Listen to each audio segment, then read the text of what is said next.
I had gone to sleep quickly, and the next thing I knew, Bobby was waking me for my shift. She said, "I'll let you sleep 3 hours. I don't want to wake Serena. This is the first real trauma she's been through. She needs her rest to be of any use tomorrow. I hope you don't mind. Wake us both at 5. I have it dark in the front room, so I can have the drapes open. Keep watch on the guys out there in the backyard. The back is vulnerable if someone really wanted to get in." The next 3 hours were a bit of a strain since I kept imagining hearing things. But I kept watch out both the front and back, along with the video monitors. I woke both girls at 5. They got up, showered, and dressed for the office. I still didn't have anything but the jeans and shirt I was wearing. Before we left, I asked Serena if she had her weapon. She checked in her purse, took out the lightweight Glock, dropped the clip to make sure the magazine was full, pulled the slide back to check to see if a round was chambered, and put the gun back in her purse. I looked at Bobby, and she rolled her eyes. I told her to wait a second. I went into her closet, pulled another Glock, 3 magazines, and a box of shells. I also pulled one of the new MP5's 2 additional 30-round magazines and a canister of 100 rounds. When I came back into the hallway, Bobby asked, "A little overkill, don't you think?" I grunted and added, "Think about the last few days, then say that again." We went out to the garage, set all of the alarms, and got into the car, with me riding in the back seat, and raised the door.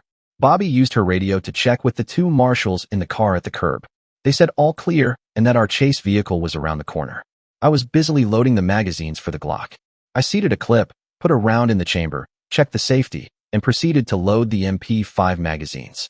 I had just finished loading the first magazine and seating it in the MP5 when we passed what was supposed to be our chase vehicle. It pulled out after us. I looked up a second and did a double take. Bobby caught my double check and asked, "What's up?" "There's no marshal tag on the front of the car following us. Call the chase car and ask them where they are." There was no immediate answer. Then we got an answer. "We are just leaving the 7-Eleven at the entrance to the subdivision." Bobby said, "Oh shit."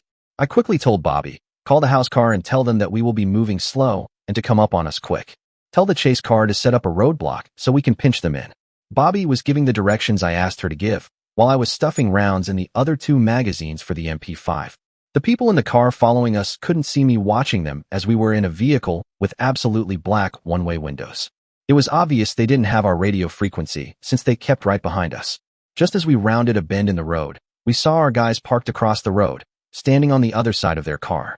The guys from the house were rapidly coming up behind the car following us. All of a sudden, the car following us jammed on their brakes. Our guys following them saw the maneuver in time to stop and back up. I yelled for Bobby to stop and back up a little to give the car behind us less room to turn either direction. I checked our guys blocking the road, and they were climbing back in their car to come to us. Bobby backed to within about 30 feet of the car behind us and stopped. I was thinking it would be a standoff, but I wasn't up for a long wait. I didn't get breakfast, and I wanted to get downtown. I lowered the window and pointed the Glock out the window at the windshield of the other car. "Bobby, tell our guys behind them to use their bullhorn to tell them to get out with their hands up or face the consequences. Tell them to count to 5 and tell our guys to get down." She used the radio to tell the men what I wanted. The guys radioed back, "What consequences? We don't have any consequences." Bobby keyed her said, "I think our guy is finished with playing, just do it." The guy with the bullhorn said, "I'm going to count to 5. If you're not out of the car by 5, you're not going to enjoy what happens. 1, 2, 3. Before he said 4, all 4 doors opened and 4 guys got out with their hands up, but all 4 were still holding weapons. The deputy with the bullhorn yelled, "Drop your weapons and lie on the ground. Do it now. Drop your weapons." One of the guys acted like he was going to put his piece down and get on the ground, but instead he leveled the gun at the car behind them even though he couldn't see anyone. I began firing and knocked the guy down, but could tell he wore armor. Another guy decided to fight, and I shot him and hit him in the neck. The first guy was trying to get up when one of the marshals behind us put a round in his head. The other 2 guys just stood there with their eyes closed, but their guns were now on the ground. The bullhorn sounded, moved to the curb, and lay on the ground, face down. "Do not move." As the guy on one side began moving, he looked into the car twice before moving. "Quick, radio our guys. Tell them there is at least one more guy in the car." The guys were starting to move when they heard Bobby and stopped. "Tell them to use the bullhorn. If they don't clear the car, we will destroy it from here. Get out of the car. We will fill that thing with so much metal you won't know what model it is. Now get out now." I grabbed the MP5 as I opened the door, switching it off safe and onto burst mode, ready to fire through the windows if needed. Suddenly, a guy jumped out from each side of the car, rolling and opening fire with full auto weapons at the vehicle behind them. Those compact machine pistols are wild and inaccurate spray and pray. I returned fire, aiming controlled bursts. One of them went down fast. The other didn't last much longer, taken out by our guys up front. It ended almost as quickly as it began. I jumped out, MP5 still ready, scanning the area and making sure the shooters were down. I moved to the car behind us to clear it, 4 shotguns and a couple of scoped hunting rifles inside. They hadn't come to play. I walked over to the 2 guys lying on the ground, still alive, but barely moving. I leveled the MP5 at one of them and said coldly, "You know, I've always wondered what it sounds like when a skull cracks from a close-range hit." Then I let out a cold laugh. The guy looked like he might have lost it. I stayed nearby until both were cuffed and their weapons secured. Each of them had ankle holsters and a backup pistol at their waist. I looked down at them and said, "Too bad you didn't get to those. Could have been interesting." Then I added, "I think I'm getting used to this."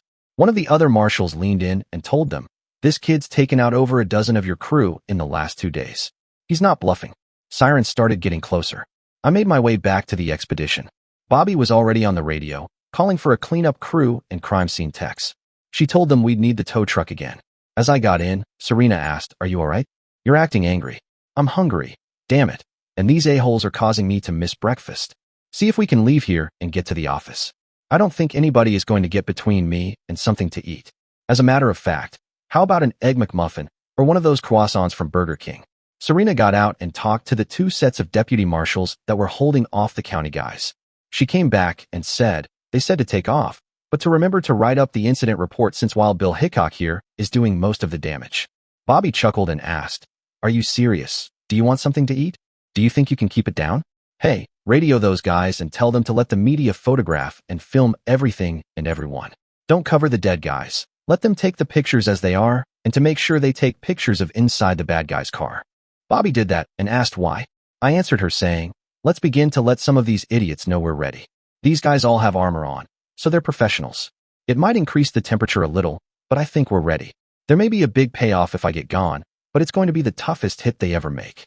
After pausing a second to get another breath, "I'm starved and yes, I can keep it down. If I can eat an MRE while some sniper has me pinned down, I can eat a breakfast sandwich in a bulletproof fort."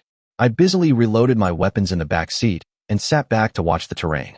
We stopped at a Burger King because it was first place we came to and did get a bunch of biscuits with sausage, egg, and cheese, along with some of those mini fried potatoes. We got some cinnamon rolls, a milk for each of us, and a cup of coffee each. When we were on the way to the office with something to eat, I had the feeling we were going to get to the office without any more trouble. We did. We parked in the garage in the open VIP spot. It was called that, but it was a secure spot that was open on all sides so no one could hide around it. I left the MP5 in the car, but put the Glock in my waistband. I'd have to remember to pick up a belt clip for it. Since I didn't have a jacket, all I had was a t-shirt framing my shoulder rig. You could see the Glock sticking out of my waistband, so I must have looked pretty strange. I'm sure several people did a double take on the guy with a cane walking between an Amazon and a nice-looking lady into the federal building. We held up our badges, and the 2 security people that were really Secret Service waved us through. We rode the elevator up to our floor. The 2 ladies with me greeted the receptionist, and we went into the main office. Serena did what she's been doing for years. She sat at her desk, put her purse in a drawer, and turned on her PC. She pushed some of her stuff around, arranged her phone just right, and smiled, probably thinking to herself, "Ready." Howard waved at us from his office. As Bobby and I walked toward Howard's office, the agents standing and sitting began applauding. It kept up all the way to Howard's office. Bobby and I waved, then ducked into the office to talk to Howard. The first thing he said was, "Christ, can't you guys just come to work like normal deputies? You've upset the media and a whole bunch of folks out in Carrollwood. They are bitching that we put a hazardous hiding place among good citizens." He chuckled and said, "The brass is still getting up, having breakfast, and should be here by 8:30 or 9. I told them you guys would probably be here early, but they are the chiefs and we're expected to wait on them. Wait till they hear you had another incident on the way in. How many? And how many are able to talk?" Bobby said, 6 and 2. Howard looked at me and asked, "How many did you do?" 2, maybe 3. He looked at Bobby, and she said 2, probably 3. He nodded and said, "You know from your schoolwork that if you have an exceptional high kill ratio, they're going to retire you. They don't go by military or Marine rules. They think it's unhealthy to be that accurate or that you could be involved in that many incidents. Can't be helped. If I'm canned, I can go back to work for the employment people where I may still have a job." Howard grimaced, "Forget those people. We'll put you on airplane detail. Boring as hell, but very safe. It pays well, and the travel is great." He took a deep breath. "Go to your incident report real quick and bring it to me. You have to do them individually, you know. Now get before we have these guys up our butts." As we were leaving, he said, "Oh yeah, we put your clothes back in the penthouse, Chad. We brought a set to the office for this morning. We've rented the entire floor over there. That's where we stashed the brass. Bobby will be in the other bedroom in your penthouse, so plan on going for some clothes unless you want to go on a shopping spree courtesy of Uncle Sam." We went out to Serena, who had 3 separate incident reports already printed out. It had 3 separate versions, and mine was close enough to be damn accurate.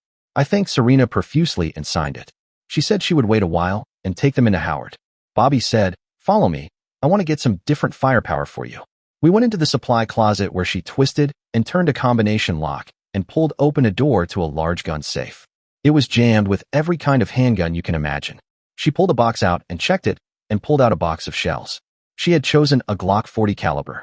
It's actually not that much bigger than a 9mm, but the 40 caliber round has more powder and more penetrating power. She asked for my badge ID. She scanned it and scanned the serial number from the box on the gun. She handed me the gun and asked me to read the serial number. I did, and it matched. She closed the safe and looked through the stuff hanging up, coming up with a nice shoulder harness and holster for the big Glock. Her next gift was a belt holster she said I could use for a backup when I needed one. She pulled 3 high-capacity magazines from a stack and said, "Let's get you changed into something decent, then we'll go downstairs to the range and give this piece a test drive." Out in the office, we asked around and found that some of my clothes were in the locker room.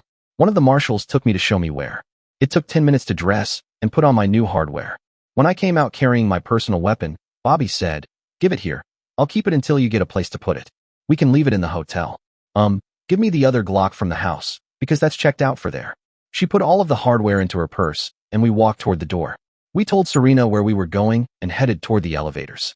We walked into the range at 8 o'clock. The range officer was having some coffee. "Hey, heard you two were doing some target shooting. Glad you're here to practice." Bobby said, "I just gave him a 40. Give him some range rounds and let him break this thing in. It might be stiff." She turned to me and said, "Tear it down and clean it real quick before you start. That'll probably help a little. You can clean it again when we're done. Hey, Cap, give me some of those 40s too." I cleaned the piece and reassembled it quickly. If you know how to break down one Glock, you can do any of them. I loaded 3 magazines and put on the ear muffs. At the shooting position, I fired a full clip, hitting the target consistently, but all over the place. I dropped the magazine and took the gun to the range officer. "Do you have any other barrels for this thing? I think this one has a nick in it. The hits are all over the place." He opened a drawer while I was tearing the pistol down and handed me a new barrel. I slid it in place and locked it down. Back at the firing position, I slid a magazine in place after putting my ear muffs back on and began firing steadily at the target. 10 rounds right in the center. I dropped the empty magazine and slid another in, putting 10 rounds in a really tight group in the head. This was a sweet gun, light, easy to shoot, and very accurate. I was amazed a bad barrel got through the inspectors. For the last magazine, I pushed the quick targets. These targets become lit at random, and you have to shoot each one within the 1 to 1.5 seconds that it is displayed. The faster you shoot, the faster they light up. I went through the quick targets, hitting them all without any problem. I dropped the clip, laid the gun on the position counter, and began picking up my brass. Bobby came to me and said, "Jesus, you have to teach me to do that. That's uncanny. Where did you learn to shoot like that?" When I was in the Marines, especially during my time in Iraq, there were periods when we didn't have much to do. Some guys like to watch TV all day, but I preferred reading and practicing my marksmanship. I would train for 4 to 6 hours a day. When you put in that kind of time, your accuracy naturally improves.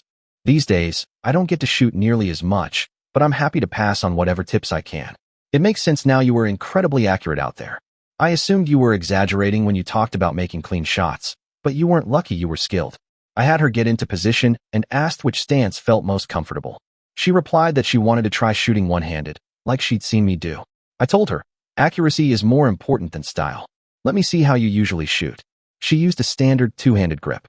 I checked her form and adjusted her grip so she didn't have a finger pressing against the front of the weapon. Then I had her do a few dry fire drills, telling her to focus as if she were shooting live rounds. Instead of raising the weapon naturally and settling on the target, she tried to level it directly at the target and fired too quickly. I asked her to repeat it so I could see if the mistake was consistent. It was. I had her set the weapon down. Then I demonstrated how to bring the firearm up to the target without actually using it, just going through the motion. I walked through it a few times, then held up a finger and said, "Think of this as the trigger. Imagine gently squeezing it, not pulling." She mimicked the squeeze, though it still had a bit of a pull. I said, "You'll get better and more accurate once you master the squeeze. Now pick up the weapon and try again." Focus on the motion and the squeeze. This time she was focused. The gun stayed level, didn't jerk upward, and her shot was clean. We repeated the motion and squeeze several more times. Okay, I said, let's try a live round now. Use the same movement we practiced, and remember to focus on squeezing the trigger. Bobby was completely locked in. She raised the weapon slowly, took her time, and when she was satisfied, she squeezed the trigger. The shot hit dead center. Wow, did you see that? A perfect hit. Let me try again, she said. We loaded another single round. She followed the steps again and fired. Another clean shot right in the middle of the target. This is easy. Why didn't they teach me this way before? Let me try a full magazine. I handed her a full magazine and stepped back out of the position so she could do it all on her own. She fired 10 successive rounds dead center where she aimed.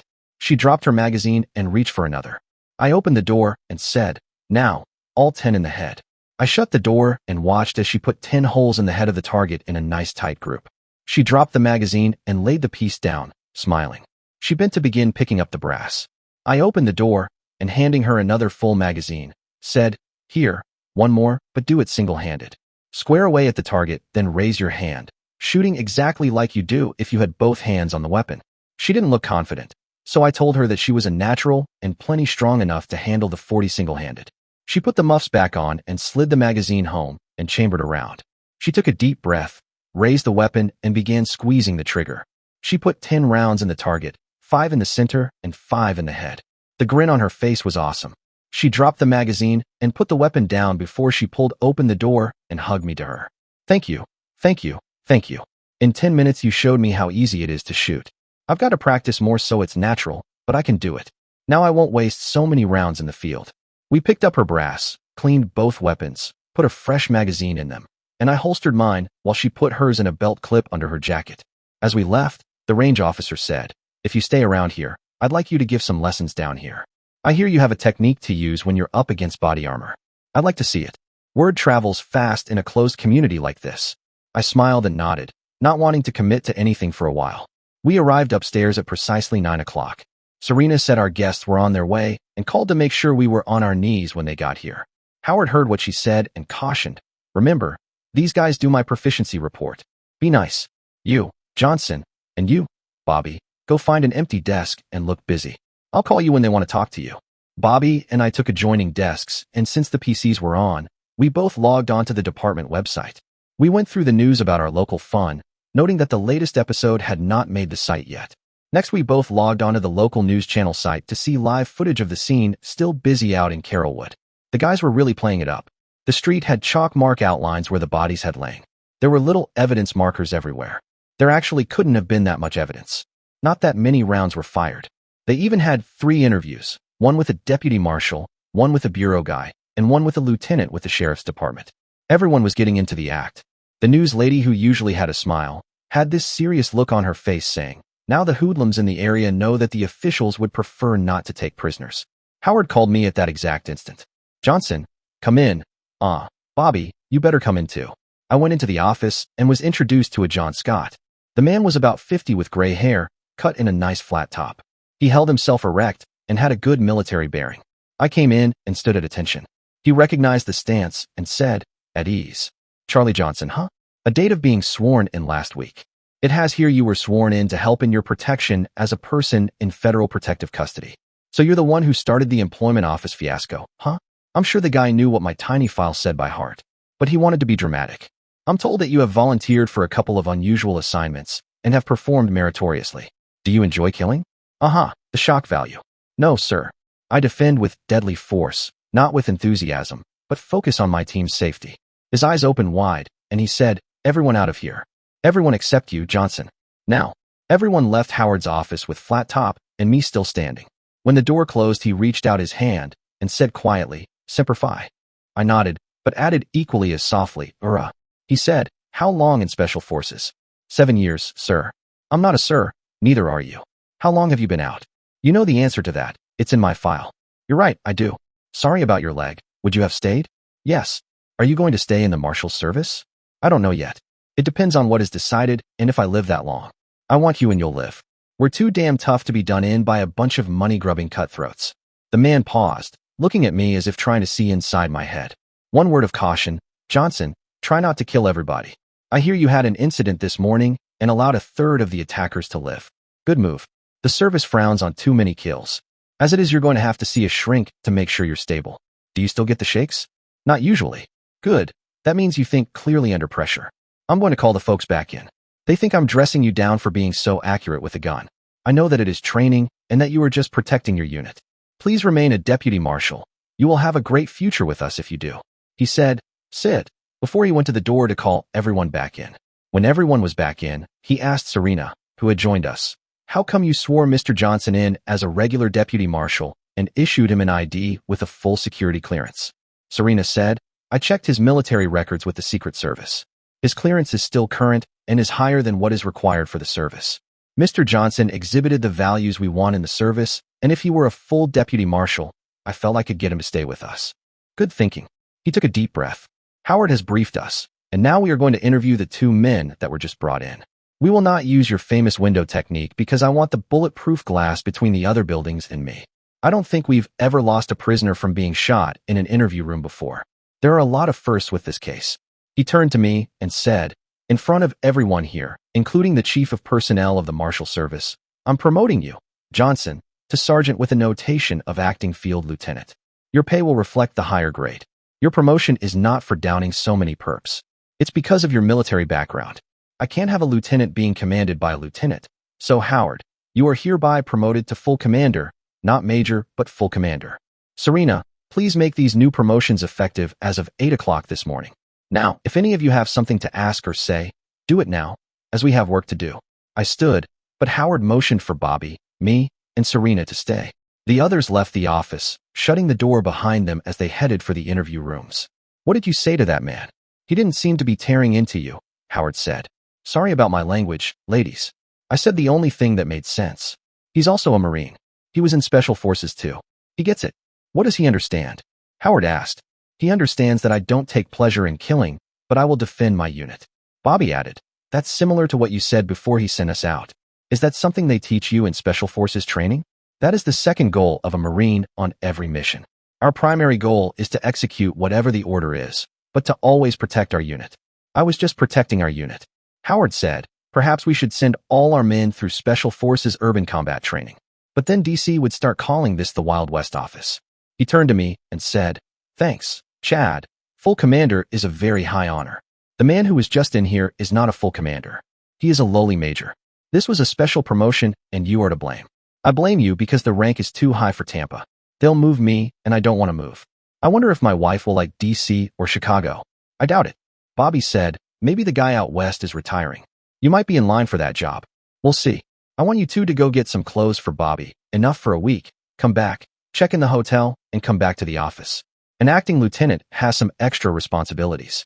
You're in charge of showing him, Bobby. Does that mean what I think it means? Serena, make Bobby's promotion permanent as of this morning. And let's make sure the payroll gets really screwed up because I wish to address you as sergeant from now on. Now, just like the captain on Star Trek says, make it so. Now get, all of you, and be careful out there. You are to have a lead and a chase. Make sure our cars are armored like the Expedition, just in case." The three of us left the office with shit-eating grins. Apparently the big shots had told everyone of the promotions they had handed out and gave me another hand. I just grinned and headed for the door, picking up my jeans and t-shirt on the way. Four guys followed us out the door. Bobby briefed the four on the way how we would go out to the house and made sure they had the max authorized ammo with them. The one guy said, "We've checked out enough hardware to start our own regime. We should be okay. We could almost use a third guy in each car for eyes." Bobby stopped before we got to the elevators. "Hey, it's not a busy duty day." I looked at the roster. "Let's get 2 more men, just for fun. We should get to the hotel in time for a nice lunch. Come on." We went back and asked Serena for a couple more men. She checked the roster of available guys, and page 3. They happily came running. The alternative was getting stuck on an air marshal assignment that had them overnighting somewhere. Older, semi-retired, guys that missed a lot of work handled a lot of the air marshal jobs. The trip out to the house was event-free. One of the reasons was probably so many county sheriff's cars parked all over the neighborhood in the guise of speed traps. Bobby even said, perhaps we should reconsider and just stay here. As we stopped to raise the garage door, the extra man riding with us said, "If they want you in the hotel, go. That place is easier to protect and closer to help." I said, "I will miss the pool though." The guy looked at me asking, "Didn't you use the roof pool? It's exclusively for the penthouses." They even have a jacuzzi and small sauna up there. I didn't know, and I guess they thought that I didn't swim with my bad leg. Heck, swimming is better for me than that damn treadmill. The marshal said, I'll tell all the guys to clear the pool area when they come on duty. That way you can just go up there. Actually, the only way up there is on the penthouse elevator or the stairs. There is a maintenance elevator for both the penthouse and the roof, but that's easily locked out. We even have a control panel with a visual of the elevator plus a video panel now. They installed it yesterday. The duty guy can see the lobby, the approach of each elevator, inside each one plus the door area for the stairwell on each floor below. Any movement on the penthouse elevator or any of the stairwells above the third floor activates an alarm. It's pretty cool and makes for a lot better security. I thought of Bobby's house and said, we should ask for an auxiliary panel like you have, Bobby, so when the duty guy is eating, he can have the same view. The guy said, it's done. We don't eat with many protective custody people, but since folks like yourself and a lot of dignitaries from the service stay there, they put a false wall up with an entire array. We don't leave them on though. They only come on upon demand. As she was driving, Bobby said, we'll probably have them on all the time. I don't think I'll ever be as uptight as I've been. This has been intense. I can't believe there's been so many attacks. I saw the investigation notes from the Bureau. This employment fraud thing is just so huge. There are mob types all over the states that are upset over losing the easy money they were getting. We're putting a big dent in their income. Plus, we've been busting fake training centers in almost every state. A couple of them were even being used as narcotic drops. Your tax money at work, we provide the office space where they collect free money, divide up the dope, and distribute it to their carriers. Amazing that one girl not being at work regularly could cause this whole thing to collapse, I said, shaking my head. If the director had hired me as his assistant, no one would ever know. He could have corrected the problem with the girl, and the fraud would have continued. The duty guys at the house were using the family room and facilities. Hey, one of them said, this is good duty. These monitors are great. Anything gets close and a buzzer or beeper goes off. Even a stray dog set the thing off. I love the motion detector on those roof cameras. That makes the distant perimeter easy to watch. The other man there said, if there is anything you don't want moved, let me know now, because this house is going to be empty by tomorrow. Your new place is being prepared right now, and they will move you en masse tomorrow. A group from the Atlanta office will be here to do the move. Bobby asked, do you have a floor plan for the new place yet? The marshal opened a briefcase and gave Bobby a small floor plan so she could familiarize herself with it. Bobby commented, not much different, except it's bigger and there is more open space around it. I like the idea that there are even quarters for duty guys. No more going to the 7-Eleven for potty breaks either. We either use a jug or have a replacement crew come for relief. That was a real freaky thing that happened this morning, the deputy said before he turned to me. How did you figure it wasn't us this morning anyway? I heard you were the one pulling the alarm. All of our vehicles and the bureaus have plates on the front of them. That one didn't. Oh, not all of them do. Our surveillance cars don't, but they are more common looking anyway, like that Mustang you're driving, or at least we're driving. Anyway, that was good thinking and a good eye. Even if it had been a totally unmarked car and you didn't know it, you did right to confront it. There wouldn't have been any harm done. Bobby came out with 2 big suitcases and said, that will take me through a week or so. I suppose I'll be spending more time in the office than usual, so that requires better clothes. She went back to the bedroom and came back out with 3 aluminum cases. Let's pack up some hardware to carry along with us. Get the MP5 you have in the truck and the one behind the fridge. We broke down the 2 rifles and put them in the cases, with 6 extra full magazines each. In the third case, she put the Glock, plus another, and my 9mm in along with all my extra magazines, and 6 more. Bobby looked up and said, that should take care of us. I like the idea of having a rifle in the truck with someone that can use it. I have a modification I want on the truck too. I want a sunroof with a flip-up Kevlar shield in all directions. Chad could have covered that car easily without leaning out the door or window. Hell, they've made that truck damn near bomb-proof. Might as well make it into a fighting vehicle as well. We loaded up the Expedition, radioed the office and the car out on the street that we were coming, and opened the door. The trip back was as uneventful as the trip in. Instead of parking in the garage, we went to the valet entrance and put our luggage on a cart. One of the agents took the Expedition, while we went straight to the penthouse elevator. I looked at the control panel as we were riding up and noticed one other button that had an R on it. I wanted to check out the roof. That might be a nice place to get some sun. We checked in with the duty guy and went into the penthouse. We carried Bobby's bags to the second bedroom. I went into the other bedroom, and there were all my clothes hung in the closet, cleaned, and pressed. I thought that it will be nice to have some clothes again. Too bad I lost the other suit. I had really liked it. Oh well, I knew where to get more. The agent who took the car came in, along with the other 6 that had accompanied us. I looked at the menu and gave it to them. They called the duty guy and asked him what he wanted. We decided on some of the hotel's monster hamburgers and chili. The order was made and I checked to make sure the fridge was full of soda. It was, along with several bottles of wine that weren't there before. I pushed the button that controlled the panel over the bar. There were twice as many bottles now, and all of them were full. I guess they thought I might be a heavy drinker. The duty guy commented, when we said we were going to rent this penthouse permanently and rent the others for at least a month, they filled the place up. Our business is important to them, especially in the slack times. We're using all 4 penthouses right now to house the dignitaries that are here. I spoke up. I only saw the 2. Who else is here?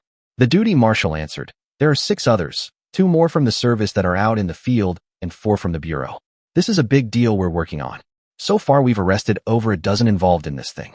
It looks like Papa Nardelli was the king in this area. It's just taking a while to find all of the offices involved. The DC people have all the addresses because they have been paying the rent. We're just raiding each one and collecting whoever is in them. We are also staking them out and pulling in anyone that comes in. We just take them all and sort them out later. We ate while checking out the new video wall. They had done a great job blending it into the decor of the penthouse. If it were rented out to a regular civilian, they would never know it was there, so the service's money was well spent. Howard came into the room saying, "How are the new sergeants doing? Did everything go okay?" "I guess it did. I didn't hear anything." Bobby and I both nodded.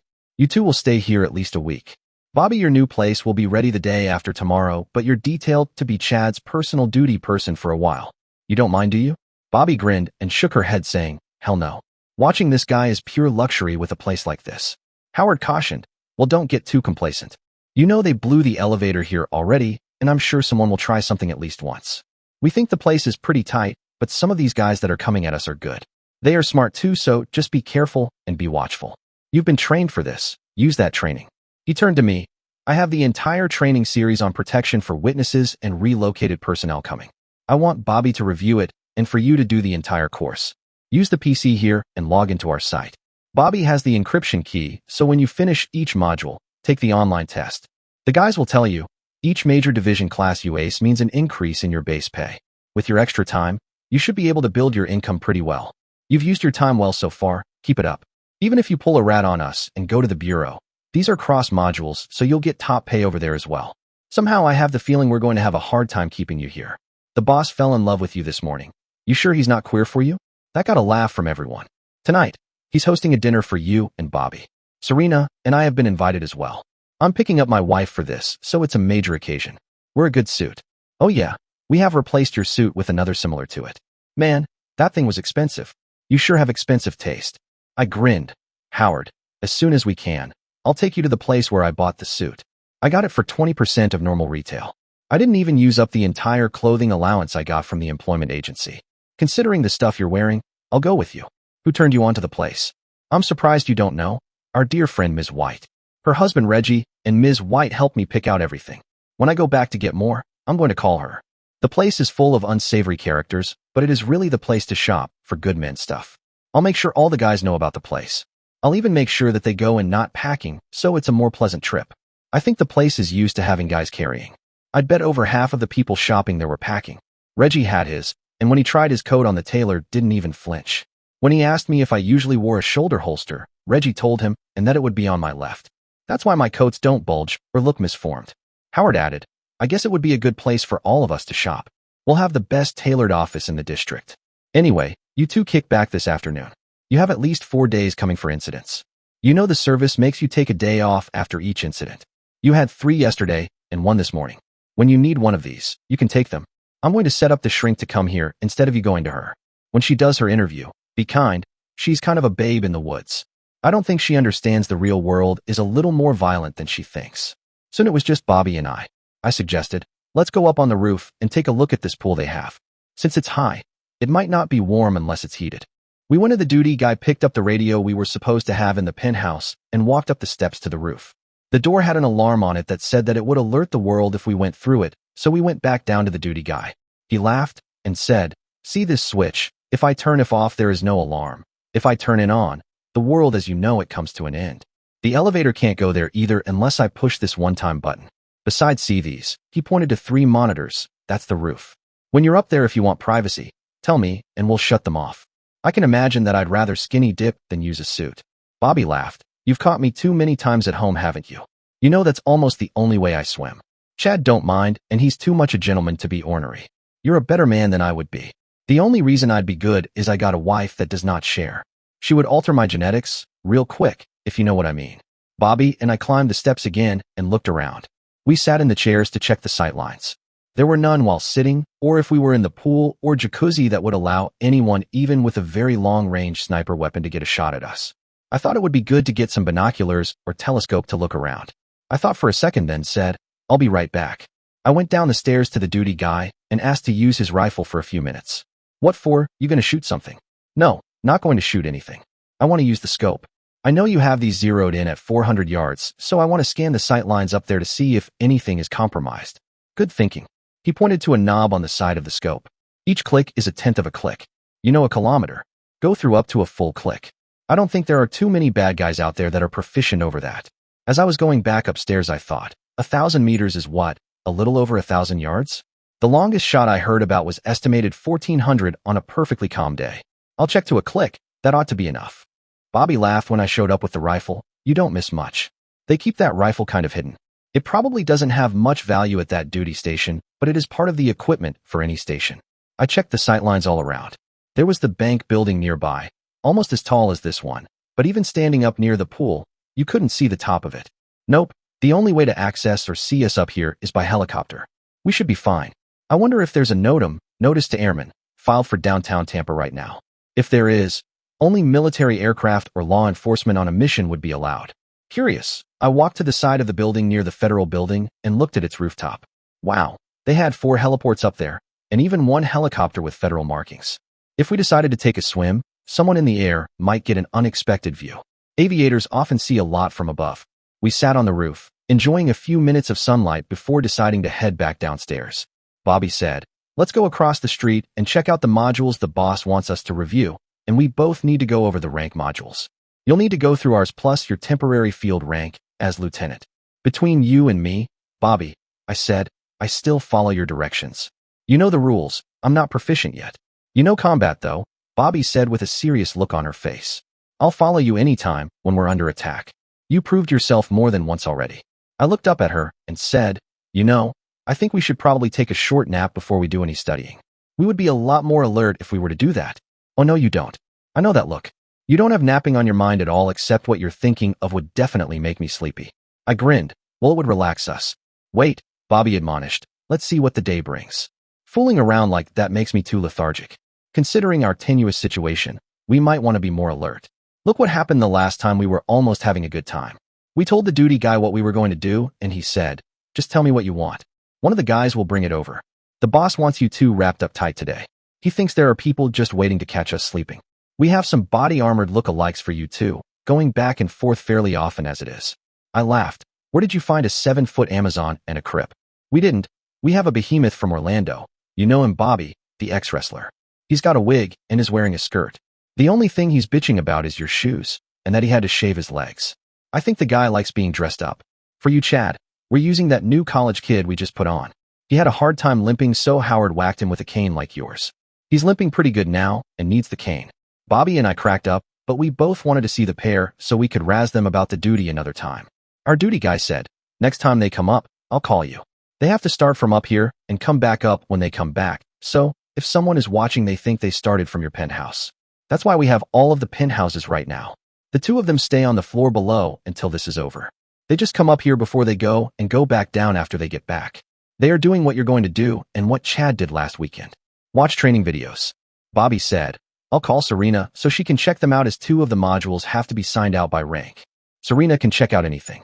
We went back into the penthouse and I said, "You know what? Since we're not on assignment, I'm going to have a beer. I missed one yesterday that I was planning on having one, just like the drink I was planning on yesterday evening."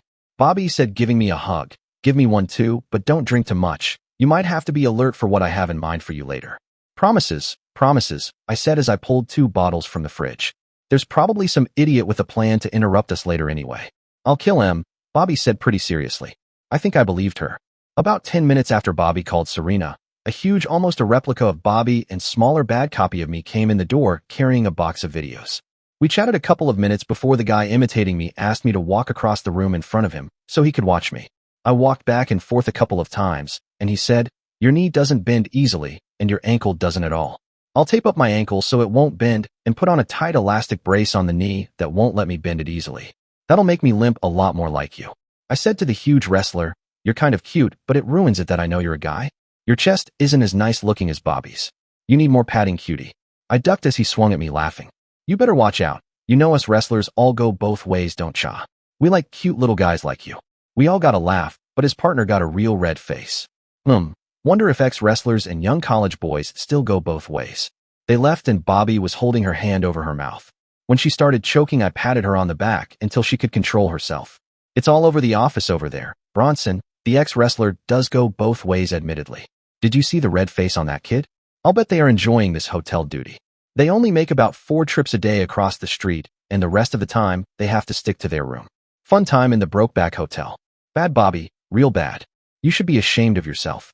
"Can't help it," Bobby said, still laughing. "You teased the big guy, and his eyes got big thinking you were coming on to him. Then he teased back, and his partner blushed. It is funny, but don't ever say anything. People do what people do." We spent the rest of the afternoon watching rank videos. We needed to pass these within 30 days of our promotions. We watched both together, but I was the only one that took the lieutenant exam. It's cool the way the site gives you the grades back immediately. You're graded on correct answers, but additionally graded on the time it takes to complete the exam. Bobby explained that if it takes you a long time, then the computer assumes you were looking up each of the answers. Therefore, even though you might have answered all the questions correctly, you might still fail. Bobby and I both received 100% on the sergeant's exam, and I received the same on the lieutenant's. When that was done, Bobby said, "Let's get cleaned up for dinner. It'll be in about an hour and a half. They might call us early for a cocktail or a visit. Go tell the duty guy and get into the shower." I went out to the duty marshal, who was a different one, and he nodded. Back in the penthouse, I went to my room, stripped, and hopped into the bathroom. Bobby was standing in the shower, waiting for me. The shower was one of those big ones with 2 nozzles about waist high and 3 overhead. There was instant hot water, so we turned them on, adjusted the temperature, and proceeded to wash each other's hair and each other. Since the shower was so stimulating, Bobby ended up standing with her legs spread, bent over holding the wall, with me behind her making like I was a bronc rider balancing on one foot. Good stuff. We were both smiling by the time we cleaned off and dried each other. I told Bobby she didn't look too lethargic. Bobby disappeared into her room while I put myself together.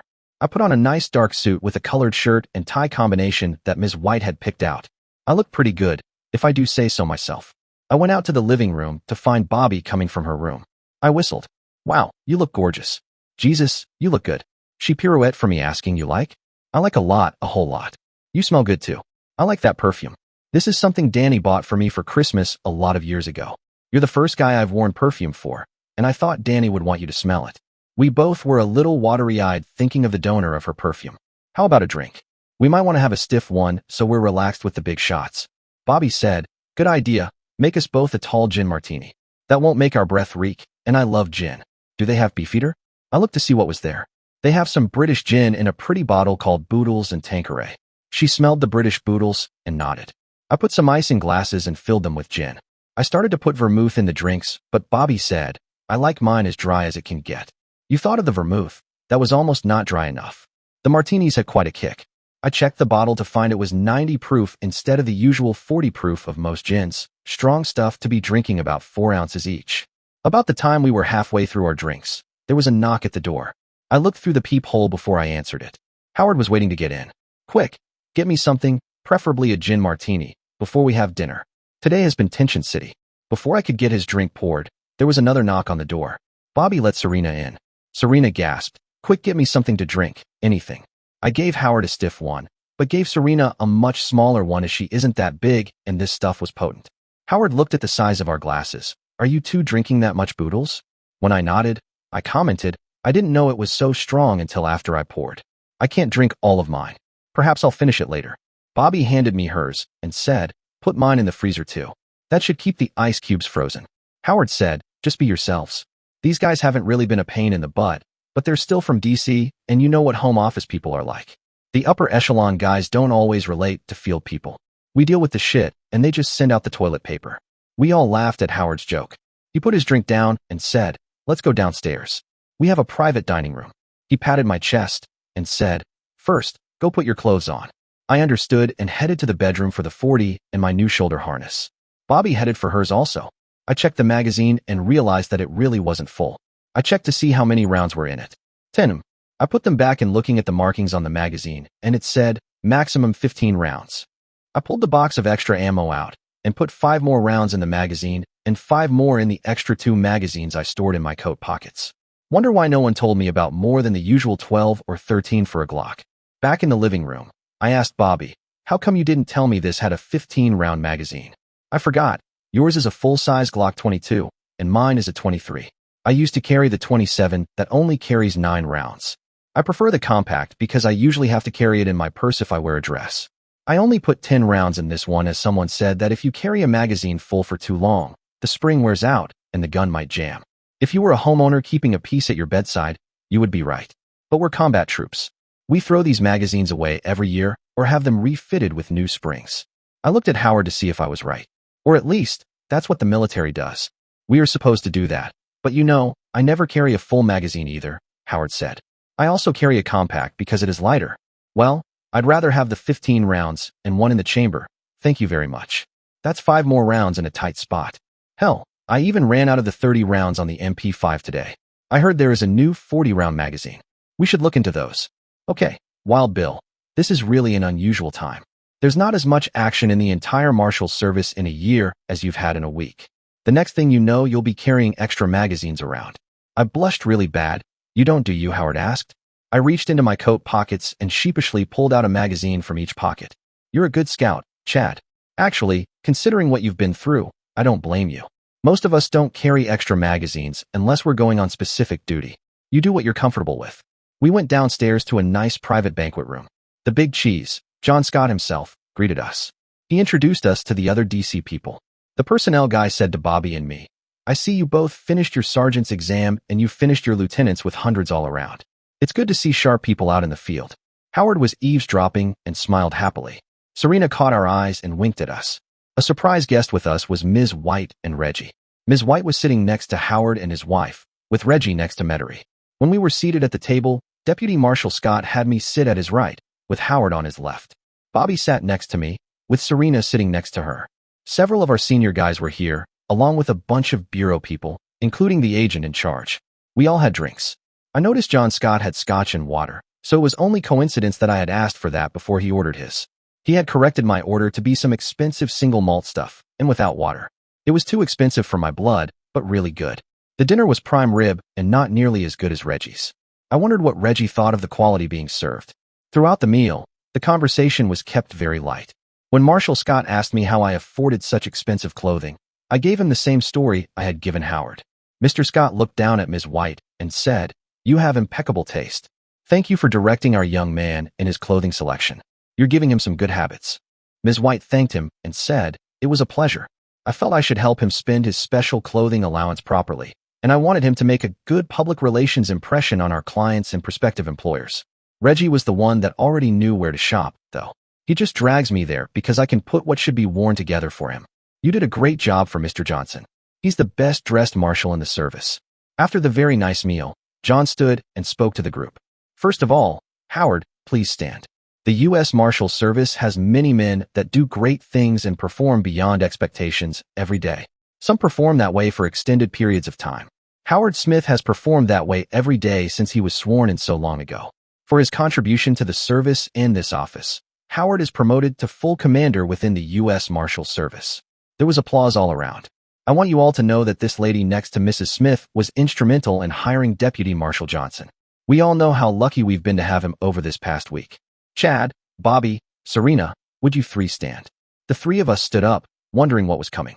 Mr. Scott handed Howard something and said, For having the ability to act under pressure and under fire in a manner that expresses the traits of a heroic deputy marshal, Serena, the service presents you with the Legion of Merit Award for Courage. You are the first person within a clerical position to ever receive this award, as well as the first within clerical to be promoted to sergeant. We all applauded Serena as Howard pinned the medal to her suit coat. Marshal Scott handed Howard something again, then began, For her quick thinking, courage, and heroism under fire, I award you, Bobby, with this Medal of Valor for performance of duty beyond expectations. Congratulations, Sergeant. Bobby was really smiling. This was the same Medal her Danny had been awarded posthumously. Marshal Scott turned to me and said, "Be at attention." Then, very softly, he said, "Marine Charlie Johnson, for courage, heroism, and the performance in protecting your unit, you are awarded this Medal of Valor." He pinned the medal on me. "For your performance so far beyond what could be expected of you as a marshal, and that exemplifies the Marine Corps that you are still a part of, you are awarded this Silver Star. Congratulations, Sergeant Johnson." "Semper Fi?" As I answered "Ura," several men around the table enthusiastically gave that same salute. Marshal Scott stepped back and saluted. I couldn't help it. I returned the salute. He smiled at me and said, "Be at ease," then vigorously shook my hand. As the formal ceremony broke up, several men came forward to congratulate me, almost all saying, "We should have known. Only a Marine, Special Forces, too." There was a long meet and greet with some having another drink, but Serena, Bobby, and I didn't partake. When it was time, Howard radioed a duty person to take us back upstairs. John Scott said he would see us in the morning. Serena said she was coming with us, and we three left to go upstairs. Before entering the lobby, it was thoroughly checked with our guys staying in constant contact with the other duty people. Once we entered the elevator, we relaxed as it was programmed to only go to our floor. When it hit the third floor and stopped, there were 4 .40 caliber Glocks pointing at a bellhop with a cart. He almost fainted. The duty guy said, "I forgot about the room service kitchen. Come on, we won't hurt." The man warily pushed the cart into the elevator, and we proceeded to the top floor. The duty guy met us laughing, as he had seen the confrontation with the bellhop. "My bad. I should have radioed you that I had ordered." Who would have guessed he was coming up at that exact same time? "Sorry, guy." The bellhop wasn't too amused but said, "That was the scariest thing I've ever seen. Those barrels are huge when they're pointing at you that close." As the three of us were going in the room, Serena said, "I'm staying tonight. We're going to bed early, so good night." The duty guy was more interested in his food than us at that point and waved good night. We locked the double door and put the stops down. Bobby said, "I saw some Mai Tai mix. Let's have one of those when we've changed." "Let's see. Where were we the last time we were interrupted?" Serena said, "We were relaxing in the jacuzzi." Bobby went over to the patio door and opened it. She flipped a switch and we heard the blower motor of the jacuzzi out on the patio start up. "Last one and has to fix the Mai Tais." The two ladies raced toward Bobby's room while I hobbled to mine. I took my clothes off and hung them up, preserving the creases and press. When I was stripped, I kept my leg on and used my cane to walk faster back to the open patio door. Both ladies were already in the jacuzzi. Serena asked, "Can you make them real tall, please, and make sure you crush the ice?" I didn't grimace, but I did grin. I was flopping in the breeze while they were in the jacuzzi. It didn't take that long to fix the Mai Tais. Let's see. First there was both light rum and dark rum. I think a shot of each. I opened the little cans of sweet and sour mix and little cans of pineapple juice. I set up 3 very tall Collins glasses and poured the light rum in first, added some creme d'almond and the triple section. Next was the sweet and sour mix and pineapple juice, then I topped it with some dark rum. I think everything I put in was about double because I used the big glass. I put some ice in a blender and crushed it hand scooping it into the drinks.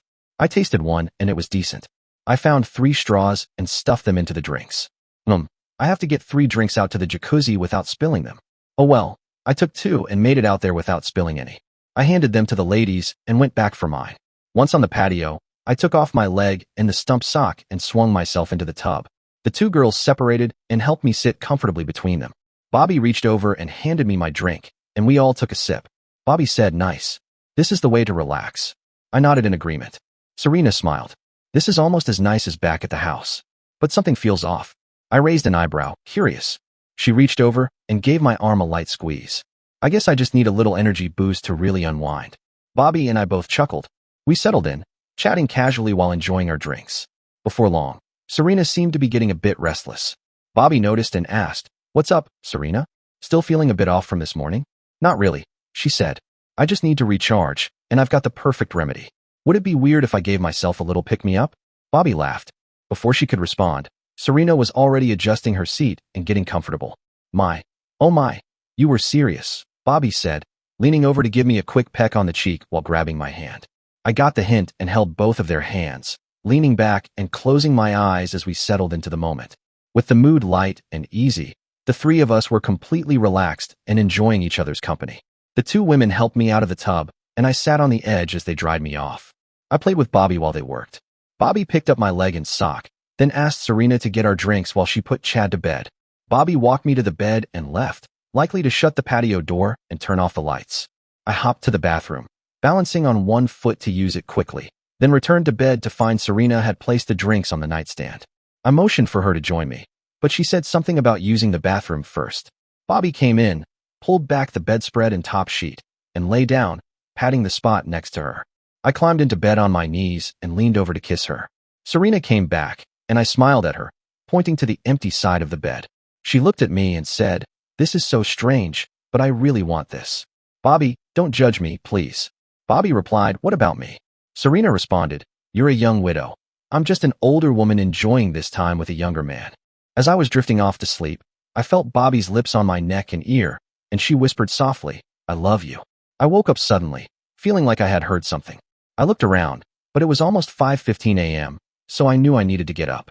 I slipped out of bed and grabbed my cane, which was resting on a chair, as I noticed a shadow at the door. Without thinking, I pulled out my Glock and shouted, "Hey!" A flashlight turned on, revealing a man's face covered with a stocking. I fired 3 shots, knocking him backward, before taking a moment to aim and shoot him in the mouth. Both women were now getting out of bed, turning on the lights as the duty officer burst into the room. I said, "I took care of it. Go back outside for a moment while I get dressed." He left, and I turned to the girls, both of whom had been on the floor. Serena, her face red, said, "I don't think he saw me under the bed." Bobby responded, "I don't care if he saw me. That scared the hell out of me. How did he get in?" I had an idea and quickly put on some shorts before hobbling over to the patio door. The duty officer was examining a hole next to the lock. I told him, "Hurry, check the roof for a helicopter. That's the only way he could have come in unless he climbed the building. Turn off the door alarm, but hurry." I quickly slipped on my sock, strapped on my leg, and made my way toward the elevator, shouting, "Watch that patio door. I'm going up to the roof." John Scott and a few other marshals were rushing toward the penthouse as I reached the elevator lobby. None of them were armed. I stepped into the elevator, pushing John back, and said, "Go arm yourselves and check on everyone. Make sure everyone's okay." I pressed the button for the roof, and when the door opened, I could feel the rush of air from the helicopter blades. I ran toward the noise to find a small single-seat helicopter sitting on the roof, with an open cockpit. I looked for the off switch on the tiny engine and shut it off. The marshal that had come up the stairs said, "There's a rope down to your patio. The motion alarm didn't go off up here." Jesus, I'm sorry. I didn't notice any activity on the monitor. No harm done. Let me get back downstairs and put some clothes on. This place is going to be crawling with people. I went down in the elevator and met everyone from the floor at the door. They all were talking at once. I said, "Go up and look while I get dressed real quick." As I went to the room, 4 guys were following me. I just shook my head and had to say as they all bent down to the dead guy, "Don't touch the crime scene. Go call a cleanup crew. Come on, act like deputy marshals. You know what to do." John Scott was standing at the door, smiling at me. As the 4 guys left, he pulled the door closed, with him out in the sitting room. I slid off the shorts and found my jeans and t-shirt. I put on my sock from the night before and the other shoe. After putting on my shoulder rig, I brushed my hair back and finally took a leak. When I opened the door, Bobby was in jeans trying to keep the DC people's hands off the patio door. I looked at John and said, "Haven't these guys watched any crime scene videos or had any training? They're like a bunch of kindergarten kids." John hollered, "Get away from the door. If your prints are on the damn thing, how are we going to match the bad guys?" They looked sheepish and backed away. I asked them, "Why don't you guys call for a whole bunch of coffee and ask them to bring up about?"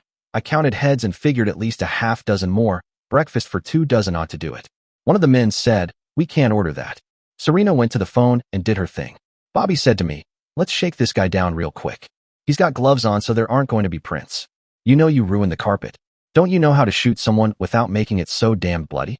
John was laughing at Bobby and said, "I'll bet he did body shoot him first, but found the guy had body armor on. His training says headshot, and he did. Good job, Chad." We went through his pockets finding only a hotel key card. I turned and handed it to John and said, "Get this to a team quick and have them tumble the room." He left quickly to get it done. Bobby asked, "Do you always boss around the U.S. Deputy Marshal in charge of field officers?" It needed to be done, so he did it. If he wanted me to handle it, he would have said so.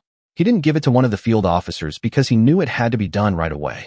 What do you want to bet he had the duty officer radio downstairs for a team to grab a car while he rode down? As soon as John sees the team leave, he'll be back up. Bobby asked, "How do you know that?" "Training." She replied, "Damn good training." I said quietly, "The man was obviously special forces, and not that long ago. He knows how to command and how to work as a team. When others mess up, he goes around them and uses those who know how to move." Bobby said as she was finishing up with the guy's pockets, "We should have that type of training. It wouldn't hurt. Let's get out of here and shut the door before one of these guys loses it from the sight or the smell. Let's wash up.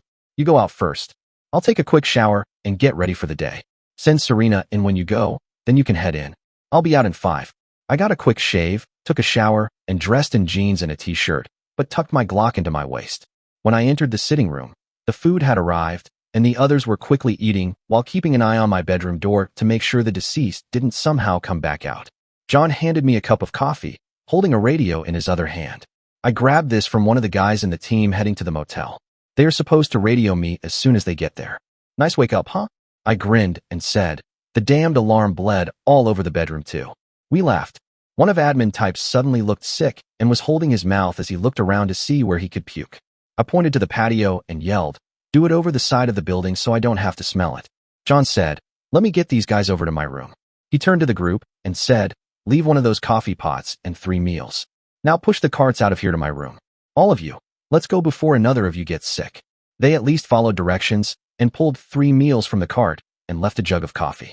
Serena came out, got her coffee, and sat down saying, "Damn, this morning excitement makes me hungry." Bobby laughed. "Being around Wild Bill here is making us immune to this stuff. How did you wake up anyway?" "I don't know. I must have heard something in my sleep. I was waking up and thought I heard something, but I blew it off. I was heading for my cane on the chair when I saw a shadow at the door. I grabbed my gun and yelled. When the guy's little flashlight came on, I saw his face was covered, so I started shooting. I'm surprised he didn't have one of those Glocks with the light and infrared, or even night vision. The guy was innovative to have that little helicopter. Wait till you see it. It is really tiny." As she was eating, Bobby said, he left his glass cutter on the patio. He was prepared as if he knew the layout in here. His rope just barely comes to the deck out there. He had measurements and everything. The cleaning crew arrived. They immediately went to the door I pointed at, and they began taking photos outside. When the photographer was back inside the sitting room, he took pictures of the patio door. He came to me and said very softly, "Go pull the spread up over the bed and pillows." No reason to show who was in the bed. I smiled as the guy winked and went to pull the spread up over the pillows. I even fluffed all 3 just to be safe. He came in smiling and took his pictures, put the camera away, and began going over the body. "Sneaky scumsucker has surgeon's gloves," he said, as he took a glove off and pulled a fingerprint kit from his box of toys. I left him to do his job, as he would be a while. Others were checking all around out on the patio, while 2 went upstairs. Howard came in the door. "Christ, can't we keep you in a protected hotel without you getting into it? Did you kill somebody again?" John came into the room at that second and said, "He neutralized an attacker. Make sure you use the correct term when you write up your incident report, Chad. The guy just happened to die while you were neutralizing him." Howard laughed. "It's a damned good thing it's you up top, John, or my boy here would be shown the door." "Yeah, I know," John said.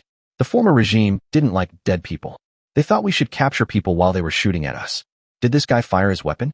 I said. "Didn't give him a chance. When he turned on his light, I saw his face was covered and made the decision he was a hostile and took care of it." "How many rounds did it take before you realized he was wearing armor?" I blushed. 3 in a quick burst. I at least had him standing up by then. John laughed. "Just like the book, 3 quick ones, and a decision." "Good job." Howard said. "You 2 talk your own language, don't you?" John said. "It's the way teams are. You protect your unit. You make decisions to protect your unit. You consider yourself the last man standing, regardless, and fight that way." Howard was obviously impressed by his boss. Serena said, "If you guys don't need me, I'm going to the office. I'll get my incident report done." She said to Bobby and me, "You 2 do yours as soon as you can. Send it to me in an email. See you for lunch." John said, "There's breakfast in my room if the guys left anything. If not, I didn't eat yet. We'll go downstairs and eat together." Another group of CSI guys came in with a stretcher. Another guy came in wearing a flight suit. I asked him, "Are you going to fly that thing out of here?" "Hopefully. It's probably AG, one that the guy either built for the job or stole. I'll take it over to our building so we can go over it. Those things only hold a few gallons of fuel, so it didn't come from very far." "Where is it, on the roof?" "Yeah. You should probably go up the stairs. See the duty guy in the hall, and make sure he got something to eat." The pilot came back and said, "He didn't eat yet. Order him something." I called downstairs and ordered 3 more breakfasts, some milk, and a lot more coffee. I noticed that Bobby didn't eat hers either because it was cold and greasy. While we were eating with the duty guy, 2 people wheeled out the dead guy, and a guy went into the bedroom with some kind of carpet scrubber. 2 maintenance guys wearing U.S. Marshal coveralls came in and began working on the patio door. I said to Bobby, "I thought that was bulletproof glass." "It is. It can still be cut with special tools." That guy had them. How did he know about the bulletproof glass, I wonder? The radio crackled, asking for safe one. Bobby answered, safe one. Gold mine at the motel. We're bringing in guests and goodies. See you in about 45. The phone rang. I answered and Howard said, you just got the call. Tell the other pair to stay indoors for a while, and you two come over. Be careful, and check the street real good before you cross. I laughed, saying, okay, Dad. We'll look both ways before we cross the street. Cool it, kid. You know what I mean? He still had a smile in his voice, so I knew he was okay with joking around a little. I went out to the duty guy and told him to call the pair on the floor below and tell them to stay put for a while. You'll contact them when it's time to do their imitation. He grinned, like they need having more time to lay around. Did you notice how both of them are walking bow-legged? If the kid didn't have to fake a limp, he would be walking with a cane anyway. That big guy seems to be doing a newlywed babe imitation. Be nice. They're doing what they are supposed to. They have to entertain themselves some way. Right, he said, shaking his head. I changed into some of my new slacks, a neat dark shirt, and a good-looking sport coat. The mirror told me I looked good. The big 40 felt good in the holster under my arm, too. The maintenance guys were almost done in the sitting room, but said they were going to give the carpet one more shot with some special dissolving material. Actually, you could hardly tell where the blood spots were. We told them to check with the duty guy when they left, and the housekeeping staff would be by soon. We relayed the info to the duty guy and had him called downstairs to advise them that Safe One was on the way with the guest. We checked the video screens and took the elevator down. We checked the lobby and the restaurant while heading to the door. The doorman held open the door, and the duty guy with Bobby went out on the street looking up and down. Bobby waved her hand by her side to indicate I should move with her. The three of us walked across the street with me in the middle and went into the federal building, flashing our badges. As I went through the metal detector, one of the guys asked, are you trying to get a quick rep? If you are, you've done it. Even one of our bosses was calling asking if you might be a candidate for number one duty. I looked at him with a question on my face, and he said, you know, White House. I hope you told them that I was a cripple and wouldn't make the grade with those guys. Nope. Told them that you were the talk of the firing range too. They'll be calling. You can bet you'll never see duty like this, guarding a federal building. Why are you here then? I asked. Easy. Started off working clearances and pissed off some interviewees. The money is too good and my wife loves Tampa. I'm already 5 years past minimum retirement time. I'm good for another 15, and this is a no pressure, no danger job. With you around it might be more so, but you won't be here long. Hot shots are always kicked upstairs quick. Bobby waited till we were on the elevator. I knew those guys were Secret Service. He's right though, hot shots always get kicked upstairs quick. I have something to say about it. And I'm still an employment agency guy trying to match fresh out military guys with jobs. Sure you are, like Scott is going to let you go? Once in the office, we joined the others in waiting for what the team was bringing in. Howard said, the Bureau sent a team out with ours, and it was apparently needed as they called in for a cleanup crew and had 2 for the Sawbones. All the good guys are okay. They said you would want to be in on the interviews, though. There was a commotion in the reception area, and 10 guys were on it in an instant. 5 guys in cuffs were pushed through the office. 4 went to interview rooms, and 1 was taken to a desk where he was told to sit. I recognized the guy. I knew him from Special Forces training. He was a TI, a training instructor. He was looking around, and I thought, not very smart to leave a guy like that by himself in an open room. He sat quietly, though, and kept looking around. He didn't recognize me, but that was understandable considering it had been several years and several hundred men since I saw him. One of the Bureau guys came out and uncuffed him and gave him a cup of coffee. John Scott came over to me and said, recognize that guy? I nodded. He's been undercover for the Bureau for almost 3 years. This was a lucky break. He can get off undercover now without breaking the chain. We have 2 more guys in the same bunch, but they are out west. John said, come here. John introduced me to the guy and said, remember this guy? If I take off his longer hair, he does look familiar. About 4-5 years ago. You out and working for these guys now? I whacked my stick with my cane and said, the Corps said I had to be a civilian again. Actually, I may only be temporary here. John said, this is the guy your crew was sent for. Now do you understand how those guys have lost so many men? Holy shit. They would have had to send 20 or 30 and still get lucky. Shit. You don't send someone after a troop after he's been in several years of combat. They're too salty, too aware. Christ, this guy is probably still seeing men with towels on their head. How come you didn't come to get us today? There wouldn't be so many in the interview rooms, that's for sure. I played chicken and hid under the bed while the shooting was going on. The idiots I was with had no lookout, no guard. They were caught completely unaware. Most of your guys can't shoot for shit. I'll bet they must have fired a couple of 100 rounds to down 9 and wound 2. The other 3 guys you brought in with me were under the bed with me, pissing in their pants. You happy to be through with undercover? Yes and no. I lost my wife a few years ago to cancer. so I left the service since they wouldn't send me to a combat unit. The Bureau offered me a position and I immediately volunteered for the undercover assignment. It was easy to make up my background. We used my real name and my real background. I just failed to tell them that I was working for the good guys too. John said, "You know what? Enjoy life, find a new life and a new way to do things. You've had enough time to get over losing your wife. Or should I say the rough days are over. You'll never get over losing her. At least now it isn't as important to try to join her. You're right. I'm ready to join society. Maybe even go back to training crazy kids that want to play cowboy. See, I did well. I made this one worth his salt." "You sure did. Sarg, you sure did. Thanks." He winked and said, "Semper Fi." John and I both said, "Ura." I started to walk away, but stopped and said, "You know you could transfer to the Marshal's service. You would make one hell of a protection guy." He smiled and said, "I would, wouldn't I? What do you have different here than the Bureau? No undercover, and you get to travel if you want to do air marshal work. I think some of the bad stuff is chasing down escapees, but it's probably like chasing down those idiots we were chasing in Afghanistan the first time there." The man sitting said, "Hell, that was fun. I love chasing those guys. They always thought they could outsmart us, and we always found them. You're right. It might be more fun here." The Bureau chief heard me talking to his man and said, "I ought to be mad at you for trying to steal my guy, but he's just come off a long undercover assignment."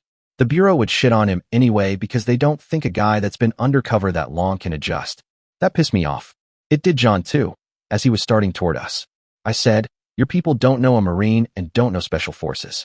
They work right up until they swallow their weapon or they can't do anything but. It's ingrained in how we think, how we live, and how we die." The Bureau chief said, "Hey, I don't make the rules. My guys are smart, college-educated lawyers or other forms of professionals. We try not to get our hands dirty." The guy in the chair said, "Thanks for letting me know." He turned to me and said, "Okay, Troop, where do I apply to switch jobs? Come on, let's get you signed up, then we'll get you cleaned up and some good clothes. I want some stuff like you're wearing. I like your look." "Okay, we'll do that in a few minutes. Come on." I called to the Bureau chief and asked him to come with me. He did, with a docile look on his face.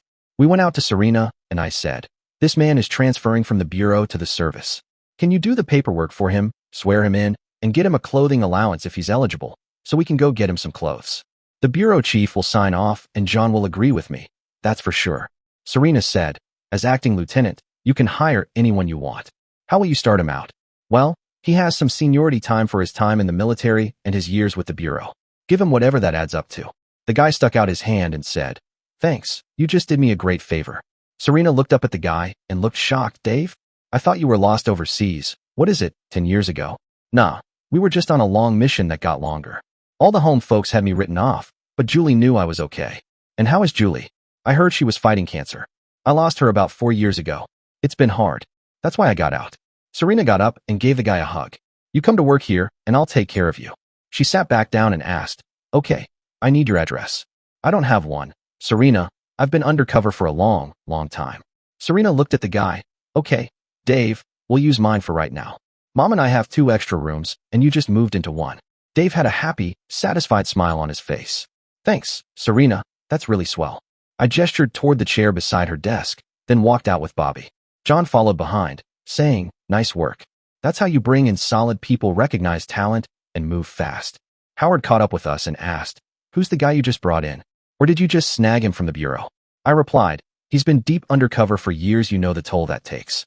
He's a Special Forces Marine. Honestly, anyone would want someone like him." Howard smiled. "If you hadn't asked him, John would have. Come on, let me show you what we've got."